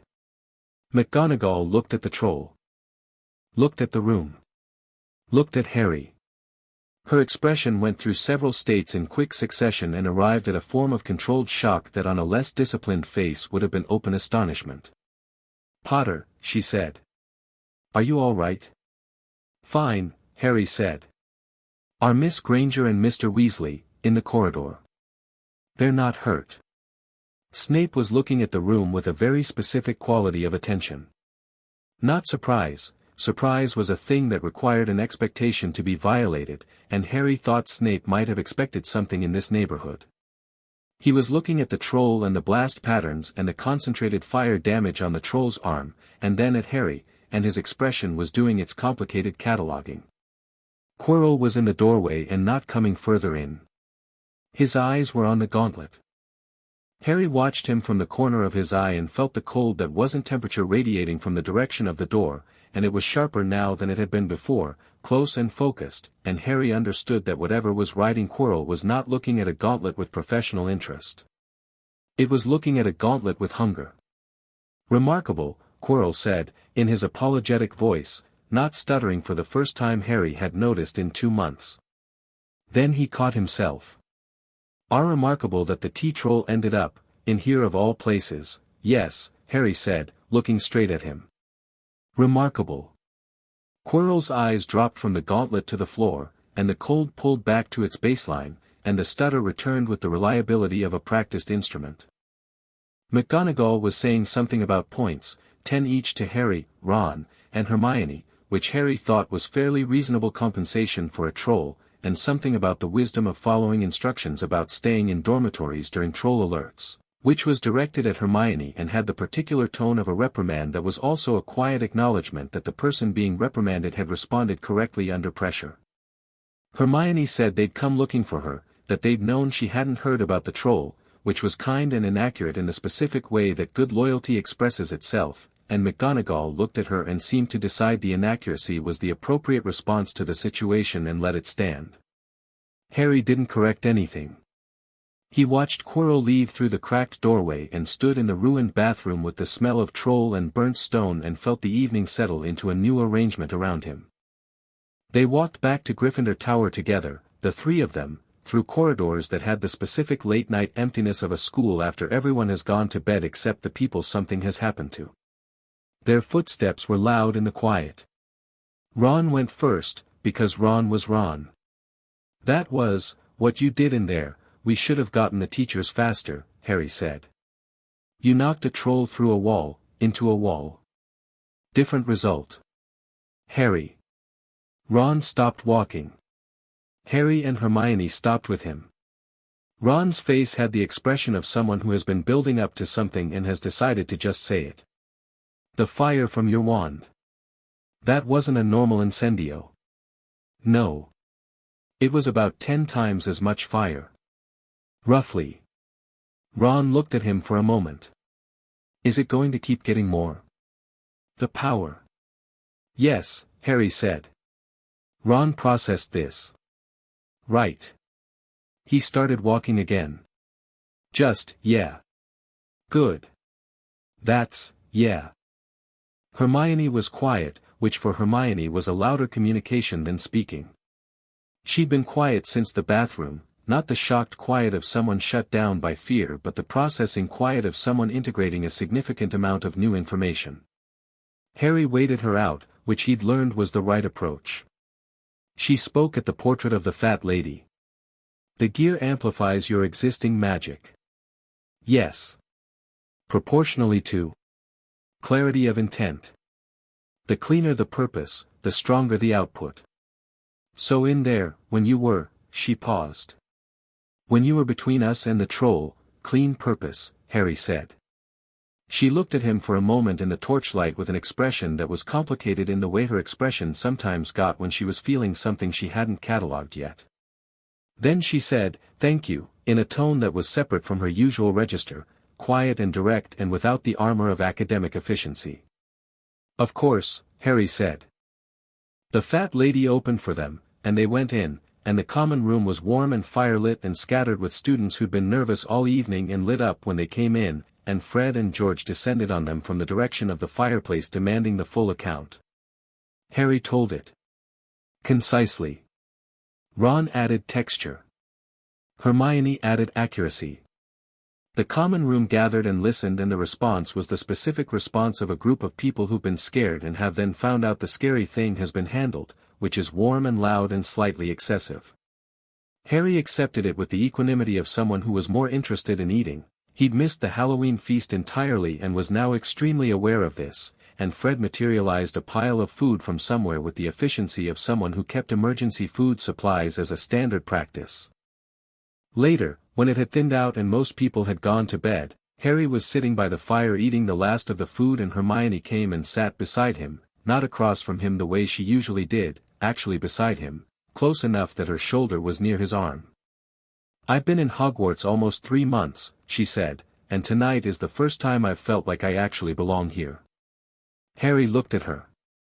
She was looking at the fire, her expression the straight-ahead kind that meant she wasn't sure what she'd do if someone responded wrong to what she'd said. "You were the one who worked out the logic of the Wingardium Leviosa for the class," Harry said. "The one Ron used on the club. It didn't work. It distracted the troll while I moved position. It worked for what we needed." He looked at the fire too. "You belong here, Hermione. The fact that it took a troll to make you feel it doesn't change how long it was already true." She was quiet for a moment. "You're surprisingly good at saying the right thing for someone who barely talks." "I just say fewer wrong things." She laughed, brief, genuine, the real one that she didn't perform. "That's a valid strategy." Snape came to Harry's next potions class with a limp. It was slight, he moved well and compensated for it naturally, but Harry saw it because Harry had been looking, and he thought about the night of the troll and Snape arriving in the bathroom with a particular quality of having come from somewhere else first, and he added the limp to the third-floor corridor that was off-limits under pain of death and the particular way Snape looked at Quirrell, and came up with a picture he didn't have enough pieces for yet. He said nothing about it. He brewed his shrinking solution correctly and watched Snape move between the benches with the slight adjustment in his gait, and thought about the fact that Snape had his own game being played here and it wasn't the same game as Quirrell's. "Your potion is ready 6 minutes early," Snape said, appearing at Harry's shoulder with the specificity of someone who had been watching. He looked at the potion. Then at Harry. "Correct consistency. Correct color." He moved on without a further word. Ron, across the bench, mouthed, "Did he just not insult you?" Harry shrugged. Ron looked at the ceiling as though calculating the probability of this. December came fast, and with it the particular Hogwarts quality of winter, colder than everywhere else, darker earlier, but compensated by the castle's 1,000 interior fires and the insulation of accumulated life lived there for centuries. The corridors smelled of pine and old wool and whatever was brewing in the dungeons on any given day, and the stars through the tall windows were the winter stars, sharp and white. Harry stayed for Christmas because Hermione was going home, and her going home made him aware that he had no home to go to that was anything he wanted to be in, and also because Hogwarts at Christmas, it turned out, was extraordinary. The Weasley twins stayed. Ron stayed. A handful of other students scattered across the otherwise empty common room and the vastly quieter corridors. And Harry had the first proper Christmas morning of his life at a table with almost no one at it in a great hall decorated with 12 trees and real snow drifting from the enchanted ceiling, opening an invisibility cloak that had arrived without a note and came with the particular quality of something very old and very specifically given. "That's, Harry, that's dragon hide in the lining," Ron said, examining the edge of the cloak with the reverent caution of someone who had grown up in a household where magical artifacts were routine but still meaningful. "Can't be," Harry said, feeling it. "Dragon hide is," but it was. Fine and thin and supple, woven into the inner surface in a way that meant the cloak was not just invisible making but resistant in a way that standard fabric wasn't. He turned it over in his hands and felt Drake pay attention, a sharpening of presence in his arm, an orientation toward the cloak as though recognizing a material. "Made from an old and willing donor," Drake said, and said nothing more about it, which told Harry the cloak was older than it looked and the donor more specific than some dragon. He wore it that night and walked the empty castle, which is how he found the room with the mirror. The mirror of Erist stood in a room that shouldn't have existed on the route Harry had been taking, which is to say it existed in that specific Hogwarts fashion of places that appear when they are needed. It was tall, taller than the ceiling should have allowed, and its frame was ornate with carved figures that moved, very slightly, at the periphery of vision. And its inscription ran around the top, Erist stra eru oit ube kafru oit anwosi. Harry looked at it from the doorway for a moment. Then he walked in. He stood in front of it. The mirror showed him standing in the same room. Behind him, close, 2 adults. A woman with dark red hair and green eyes, his eyes, he realized, the specific green of his own eyes, and a man with dark hair that went everywhere and glasses and a particular angle to his jaw that Harry knew without having been told. And around them, not crowded but present, the suggestion of other people. A shape he thought might be a woman with warm brown eyes. 2 identical faces with red hair. A lanky man with a long nose who had something in his face that was about quiet decency. His parents. Surrounding him.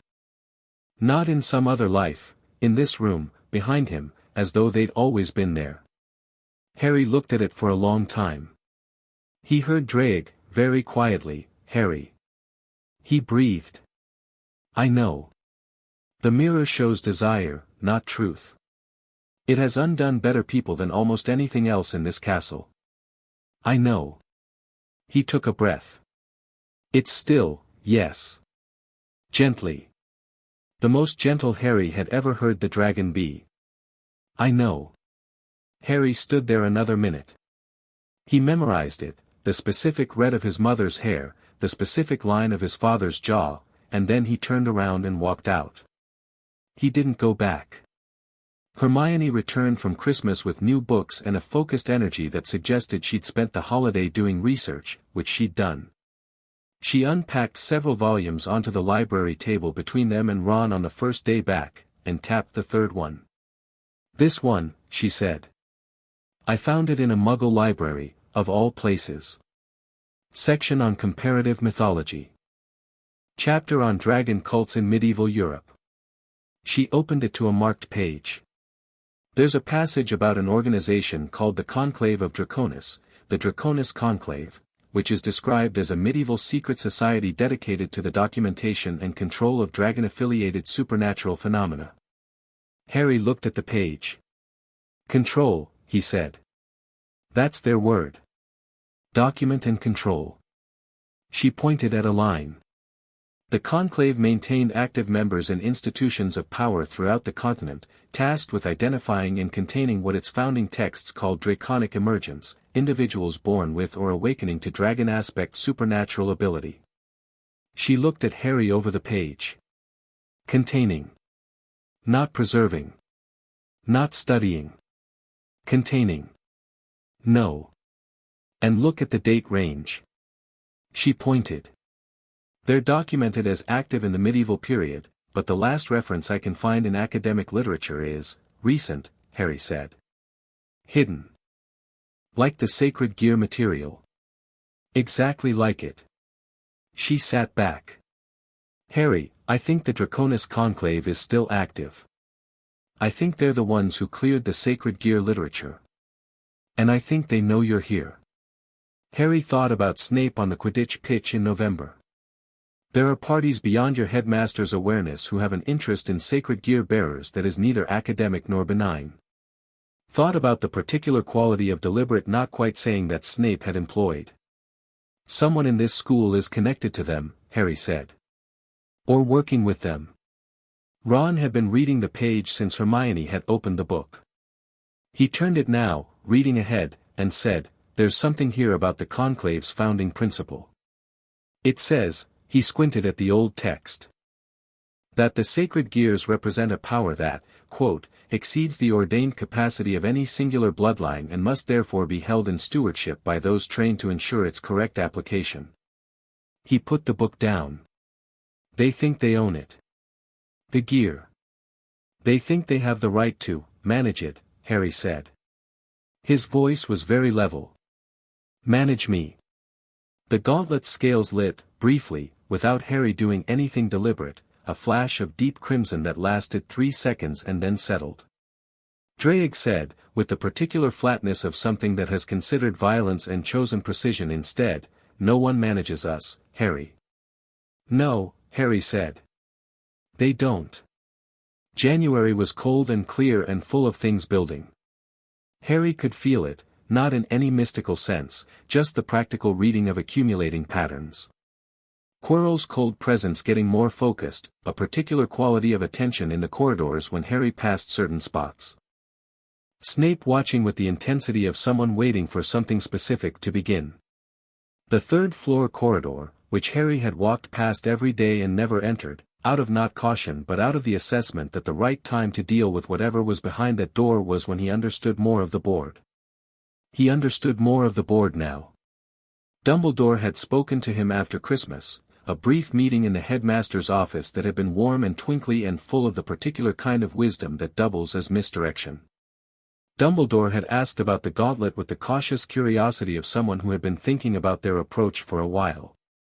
Harry had been honest, the sacred gear, Draig, the basic principles of how it worked, and had watched Dumbledore listen with blue eyes that were doing several things at once.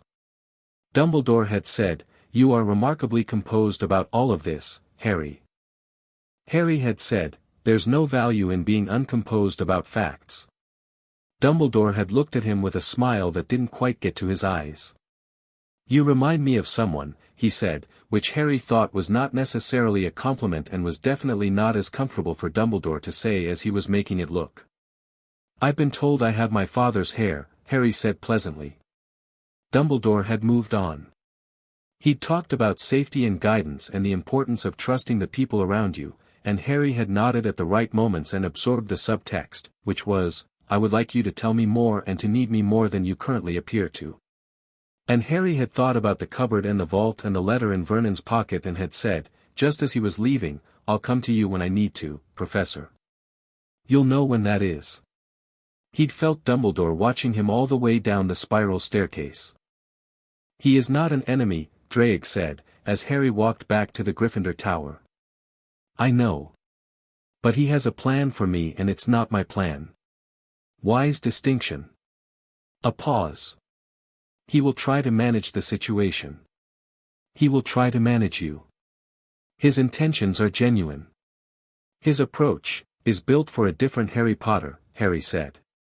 "One who needs more protection than he has." "Yes."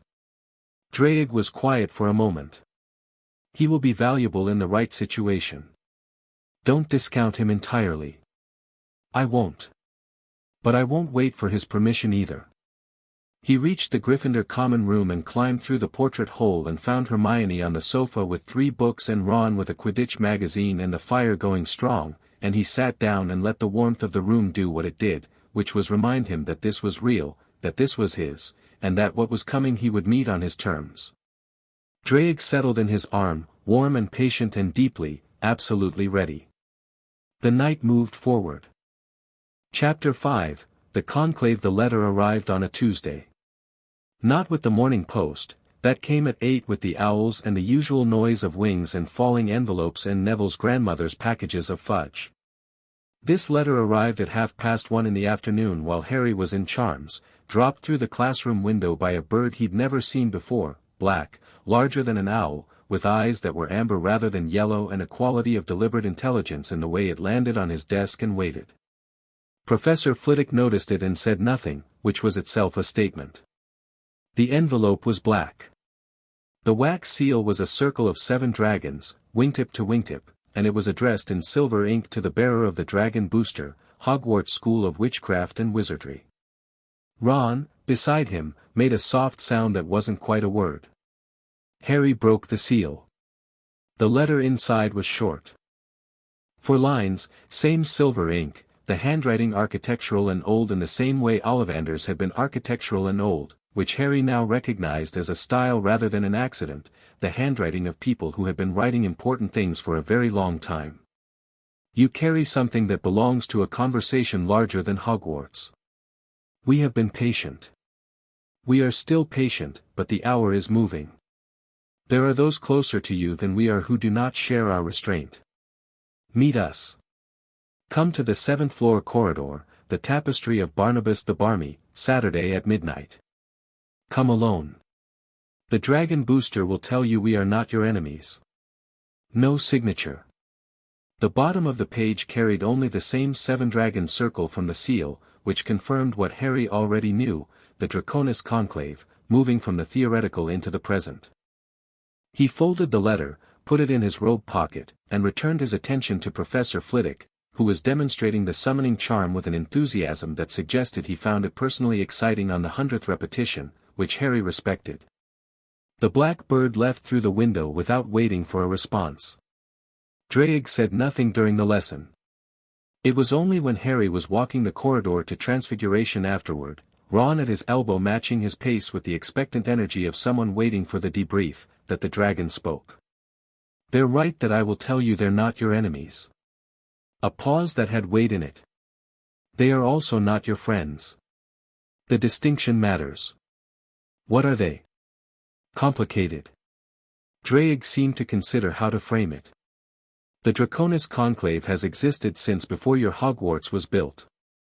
They were founded on a genuine principle, the protection and stewardship of dragon aspect power, sacred gears included. Their founders were not wrong. The power is genuinely dangerous without guidance. Another pause. But organizations built on genuine principles tend to drift, over centuries, toward the shape of the people who inherit them rather than the principle that created them. What they have become is, people who want to own what they were founded to protect, Harry said. Most of them. Not all. There is a faction, smaller, older in outlook if not in age, that still holds the original intention. He paused. The letter says Saturday. I suggest you go. I was going to. I know. I suggest Hermione doesn't know the specifics of what you're walking into until you know them yourself. Harry thought about it. She'll want to come. Yes. And her instinct will be to protect you, which will express itself as information gathering and preparation, both of which will alert whoever is watching for exactly this meeting to the fact that you're preparing for a meeting. Firm, not unkind. Tell her after. Ron knew. Harry told him that evening in the dormitory, which meant Ron spent the rest of the week in a state of agitation that he expressed by being excessively ordinary during daylight hours and then having intense whispered conversations with Harry after lights out. His concerns were practical and specific: who exactly was going, what happened if they were hostile, shouldn't there be some kind of backup plan? The gauntlet is the backup plan, Harry said. That's not a backup plan, that's just, the plan. Most plans should just be the plan. Backup plans are for people who don't trust their plan. Ron lay on his back in the dark. That doesn't reassure me. It shouldn't. It's not meant to be reassuring. It's meant to be accurate. Ron was quiet. Then, what does Drake think? That they're not enemies. That they're also not friends. That's not a category I know how to prepare for. Start there, Harry said. Not enemy, not friend. See what they actually are when I meet them. Ron processed this for approximately 20 seconds and then said, I still think there should be backup. Harry turned his head in the dark. All right. Be at the end of the corridor. Invisibility cloak is mine for the meeting, but you know where the tapestry of Barnabas the Barmy is. Ron let out a breath that sounded relieved. Right. Yes. That I can do. Saturday arrived through the particular quality of winter Saturdays at Hogwarts, slow and grey and very cold, with Quidditch practice called off due to ice on the pitch and the common room acquiring the slightly too warm atmosphere of a place containing too many people with not enough to do. Fred and George were testing something that smelled of burnt caramel. Hermione was writing an essay.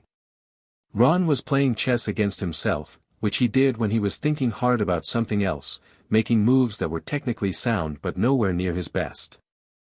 Harry read, and waited, and watched the sky go dark through the common room windows. He'd been thinking about the three outcomes the book had named: Reformation, Catastrophic Conflict, New Power Classification, in the context of the Conclave, and he'd been arranging what he knew about both possibilities alongside what Drake had said about the Conclave's internal divide. The faction that still held the original intention. The faction that had drifted toward ownership. The question was which one would be sitting behind the tapestry of Barnabas the Barmy at midnight, or whether it would be both, or whether the distinction would matter in the immediate sense. He also thought about Snape's warning. There are parties beyond your headmaster's awareness who have an interest in sacred gear bearers that is neither academic nor benign. Snape had known about the conclave.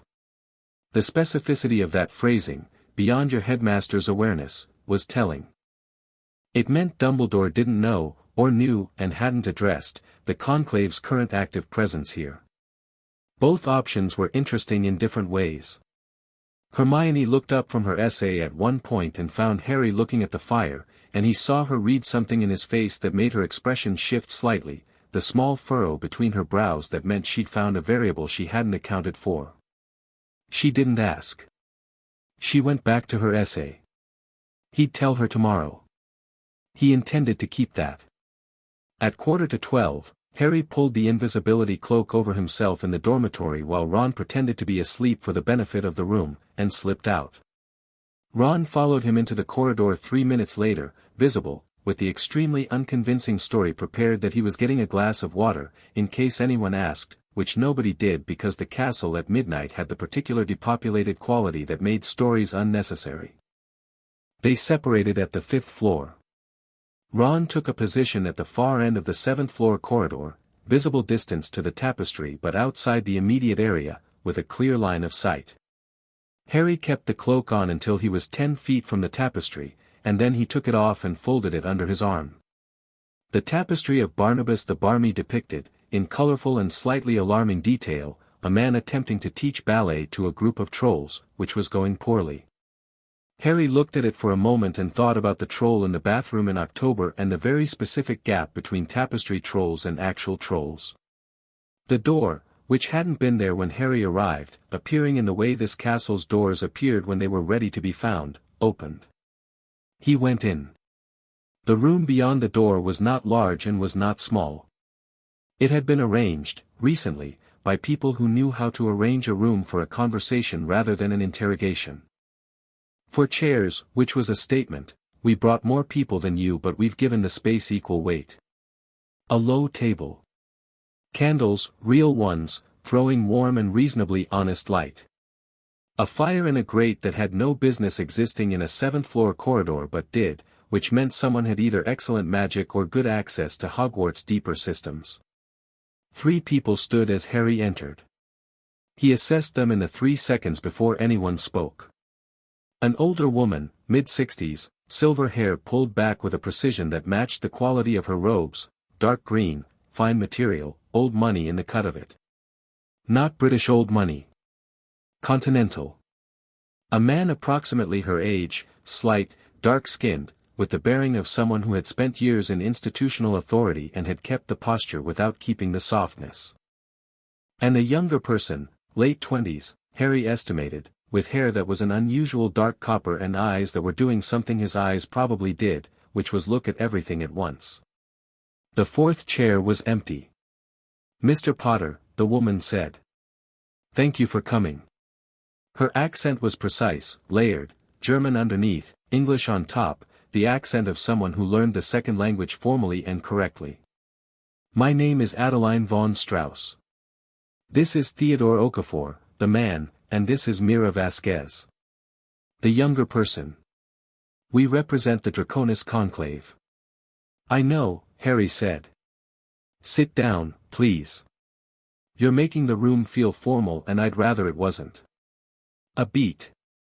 Von Strauss looked at him for a moment with the expression of someone who had prepared for several possible opening gambits and had not prepared for that one. Then she sat. The others sat. Harry took the fourth chair. "The Conclave," Harry said.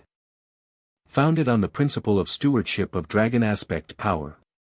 Currently somewhat divided on what stewardship means in practice." He looked at von Strauss. "Which faction are you?" "The older one," she said, without flinching. "The one that remembers why we were founded." "Drake says that's not the whole conclave." "No. It is not." She folded her hands in her lap.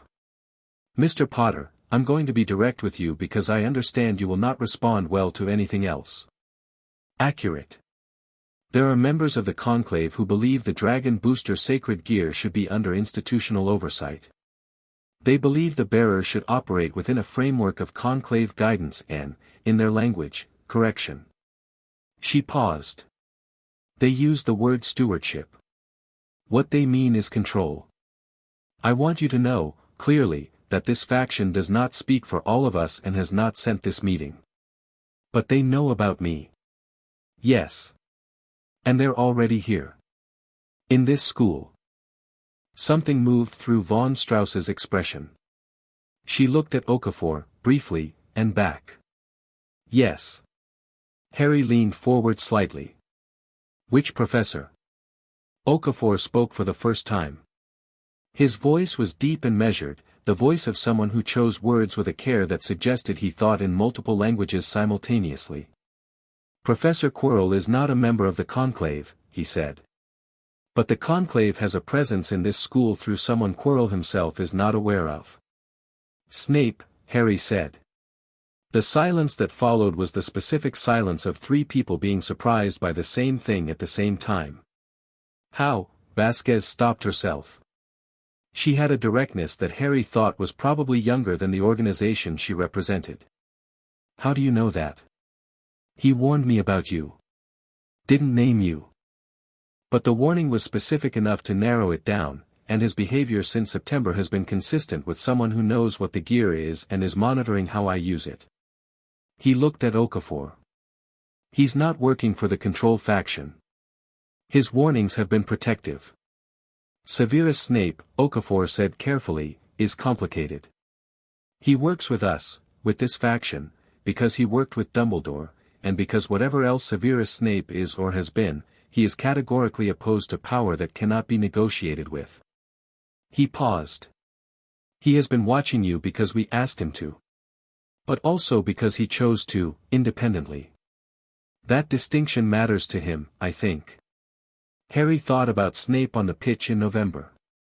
"You are 11 years old and apparently training on your own on an open pitch in the dark as though nothing in this world could touch you." Not anger in that statement. Something else.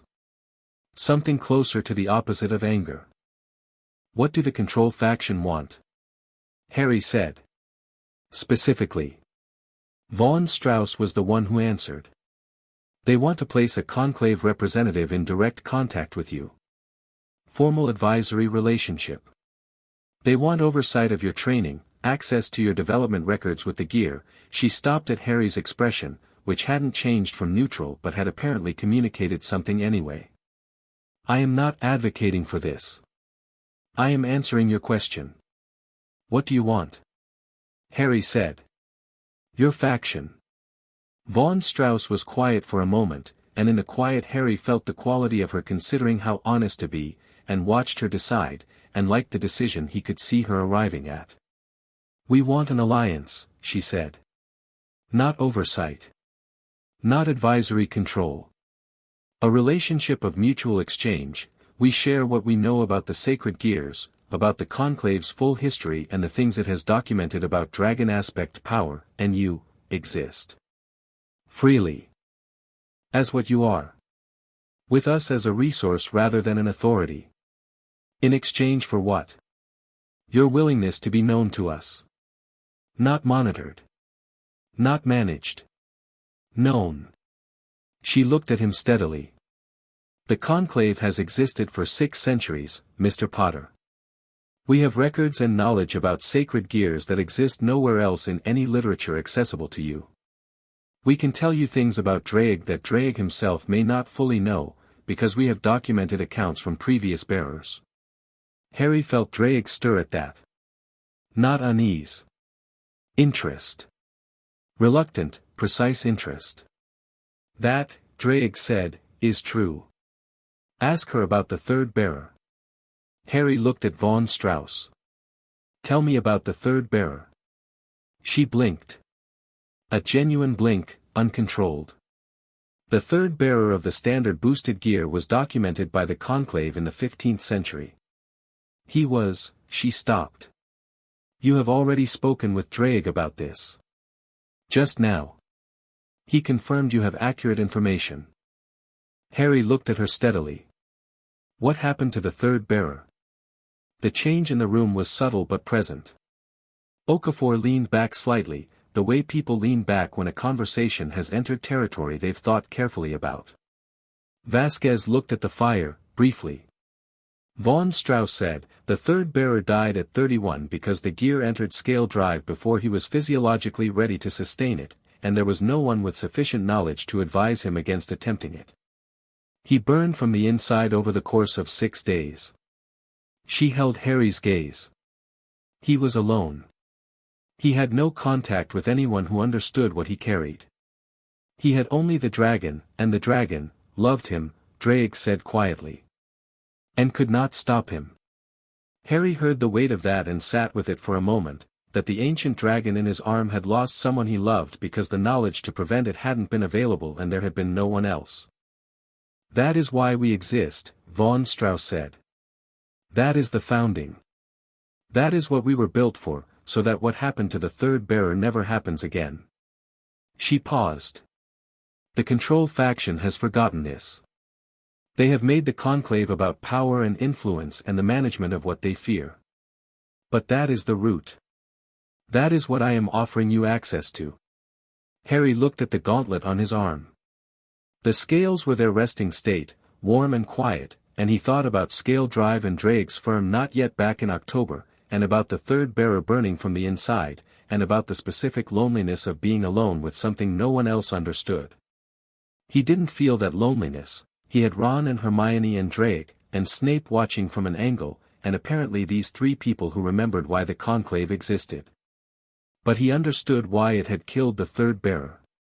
Mira Vasquez, Harry said. You've been quiet. The younger woman looked at him directly. She had a quality of paying attention that was different from the other 2, less institutional, more immediate. I'm the youngest person in the Conclave's senior membership, she said. I got there because I'm good at reading situations quickly. She paused. You're going to say yes. What makes you think so? Because the thing you're weighing isn't whether we're trustworthy, you've already assessed that. You're weighing whether the information we have is worth the exposure of letting us know you've decided to engage. She looked at the gauntlet. And you've just decided it is, because Drake confirmed we're accurate and you respect what he confirms. Harry looked at her for a moment. Then he said, what do you know about the other faction's presence in this school? They have one operative, she said, who is not a professor and is not a student. Harry thought about that. Not a professor, not a student. Someone else in the school system, a caretaker, a groundskeeper, a visiting figure with a legitimate reason for being present that required no scrutiny. They're waiting, Vasquez continued. They know the gear is active. They know you're aware of them now, this meeting will confirm it. Their approach will change after tonight. From waiting to what? Depending on what you do next, either attempting direct contact, which means pressure, or escalation to the Conclave's higher council to push for formal oversight proceedings against you. She said it plainly, the way someone says things when they've decided honesty is the only useful instrument. The council can't actually enforce oversight on you. You're under Dumbledore's authority at Hogwarts, and the Conclave's authority doesn't supersede a school's in the British magical framework. But the process would be noisy. Public. Within Conclave circles. And outside those circles. They'd make sure it reached Dumbledore. And Dumbledore would try to manage it, Harry said. He'd take it as an opening to establish what he's already been trying to establish. Vasquez nodded. Harry breathed out slowly. Looked at von Strauss. I'll work with your faction. Information exchange, as you described. I won't accept oversight or advisory authority from anyone, that's not negotiable. What I will do is talk to people who know things I need to know and treat the conversation as what it is, which is useful rather than obligatory. He met her eyes. If the other faction escalates, I'd like to know about it when you know about it. Agreed. And Snape stays in his current capacity, monitoring with protection as the frame. I'm not going to bring him into this formally because that changes what he is relative to Dumbledore. Von Strauss looked at him with the expression of someone who has met a significant number of powerful people and has just revised their internal ranking system. You've thought about this considerably for an 11-year-old. I've thought about it since the letter arrived on Tuesday, Harry said. I had 4 days. Vasquez made a small sound that was almost a laugh. Okafor leaned forward, put his elbows on his knees, and said, there is one more thing. The Control faction's operative, we don't know their identity with certainty, but we believe they are connected to the event that brought the troll into this school on Halloween. Harry went still. The troll was not, Okafor said carefully, a random event. Trolls don't enter warded magical schools without being guided. Someone brought it in, and the most likely purpose was disruptive. Creating conditions where emergency response would override normal observation protocols, giving someone with Conclave training an opportunity to assess the gear's combat output. He paused. They were watching what you could do. Harry thought about the bathroom. About the gear at full ascend. About Quirrell in the doorway with his eyes on the gauntlet and no stutter. About the cold that had pressed against the back of his neck like a focused attention. 2 groups were watching that night, Harry said. The Control faction and whatever is riding Quirrell. Yes, Okafor said. And we don't know if they're in communication with each other. That is, a concerning unknown. Harry stood up. The 3 of them rose with him, the meeting finding its natural end in the way conversations do when the most important things have been said. Von Strauss extended her hand. Harry shook it. We will send contact through the usual channels when there is relevant information. The Black Bird, Harry said. She smiled, briefly, and it was a real one. The Black Bird. Harry turned and left, and the door behind him was part of the wall by the time he reached Ron at the end of the corridor, who materialized from a shadow with the expression of someone who has been very patiently waiting and has stored up approximately 6 questions per minute. Well? Ron said. Harry handed him back the invisibility cloak that he'd folded under his arm during the meeting. I'll tell you everything. Not here. He started walking. 2 things first, the troll in October was deliberate. Someone guided it in to watch the gear perform. Ron's expression cycled through several states. And the second thing? Snape's one of the good ones. Ron stopped walking. Sorry, Snape. Good is relative. But yes. Ron stared at him. Then he turned and fell back into step, and the only sound for the next 2 corridors was their footsteps on stone and the muffled sound of the castle settling in the winter night, and then Ron said, with tremendous feeling, "Hermione is going to have so many things to say about this." "I know," Harry said. "You're going to tell her tomorrow. First thing. She's going to be annoyed you didn't tell her before." "I know that too." "Right." Ron thought about it. "Worth it though?" Harry thought about the third bearer burning from the inside, alone. About von Strauss's faction and what they held in their records. About Okafor's concerning unknown regarding Quirrell and the Control faction, and what it meant that 2 separate groups with incompatible interests were now both watching him and both moving towards something. "Yes," Harry said. "Worth it." He told Hermione over breakfast on Sunday. All of it, in order, with the details she required and the space for the questions she inserted precisely between relevant pieces of information, which was her way of listening that meant she was integrating in real time rather than waiting for the whole picture before processing. When he finished she sat with it for exactly 12 seconds, which he counted. Then, the troll was deliberate. Yes. Someone in this school, connected to an organization that has existed for 600 years, guided a mountain troll into the girls' bathroom to assess what the dragon booster could do in a live situation. Yes. And you handled it. Yes. She looked at her breakfast. Picked up her fork. Put it down. "I wish you told me before the meeting." "I know. I'm sorry. I'm not actually angry." She frowned at this, as though the absence of anger was itself something she hadn't expected. "I understand why you didn't. The exposure risk." She picked up her fork again. Drake's instinct was correct. Ron, across the table, looked at her with the expression of someone watching a weather system resolve unexpectedly.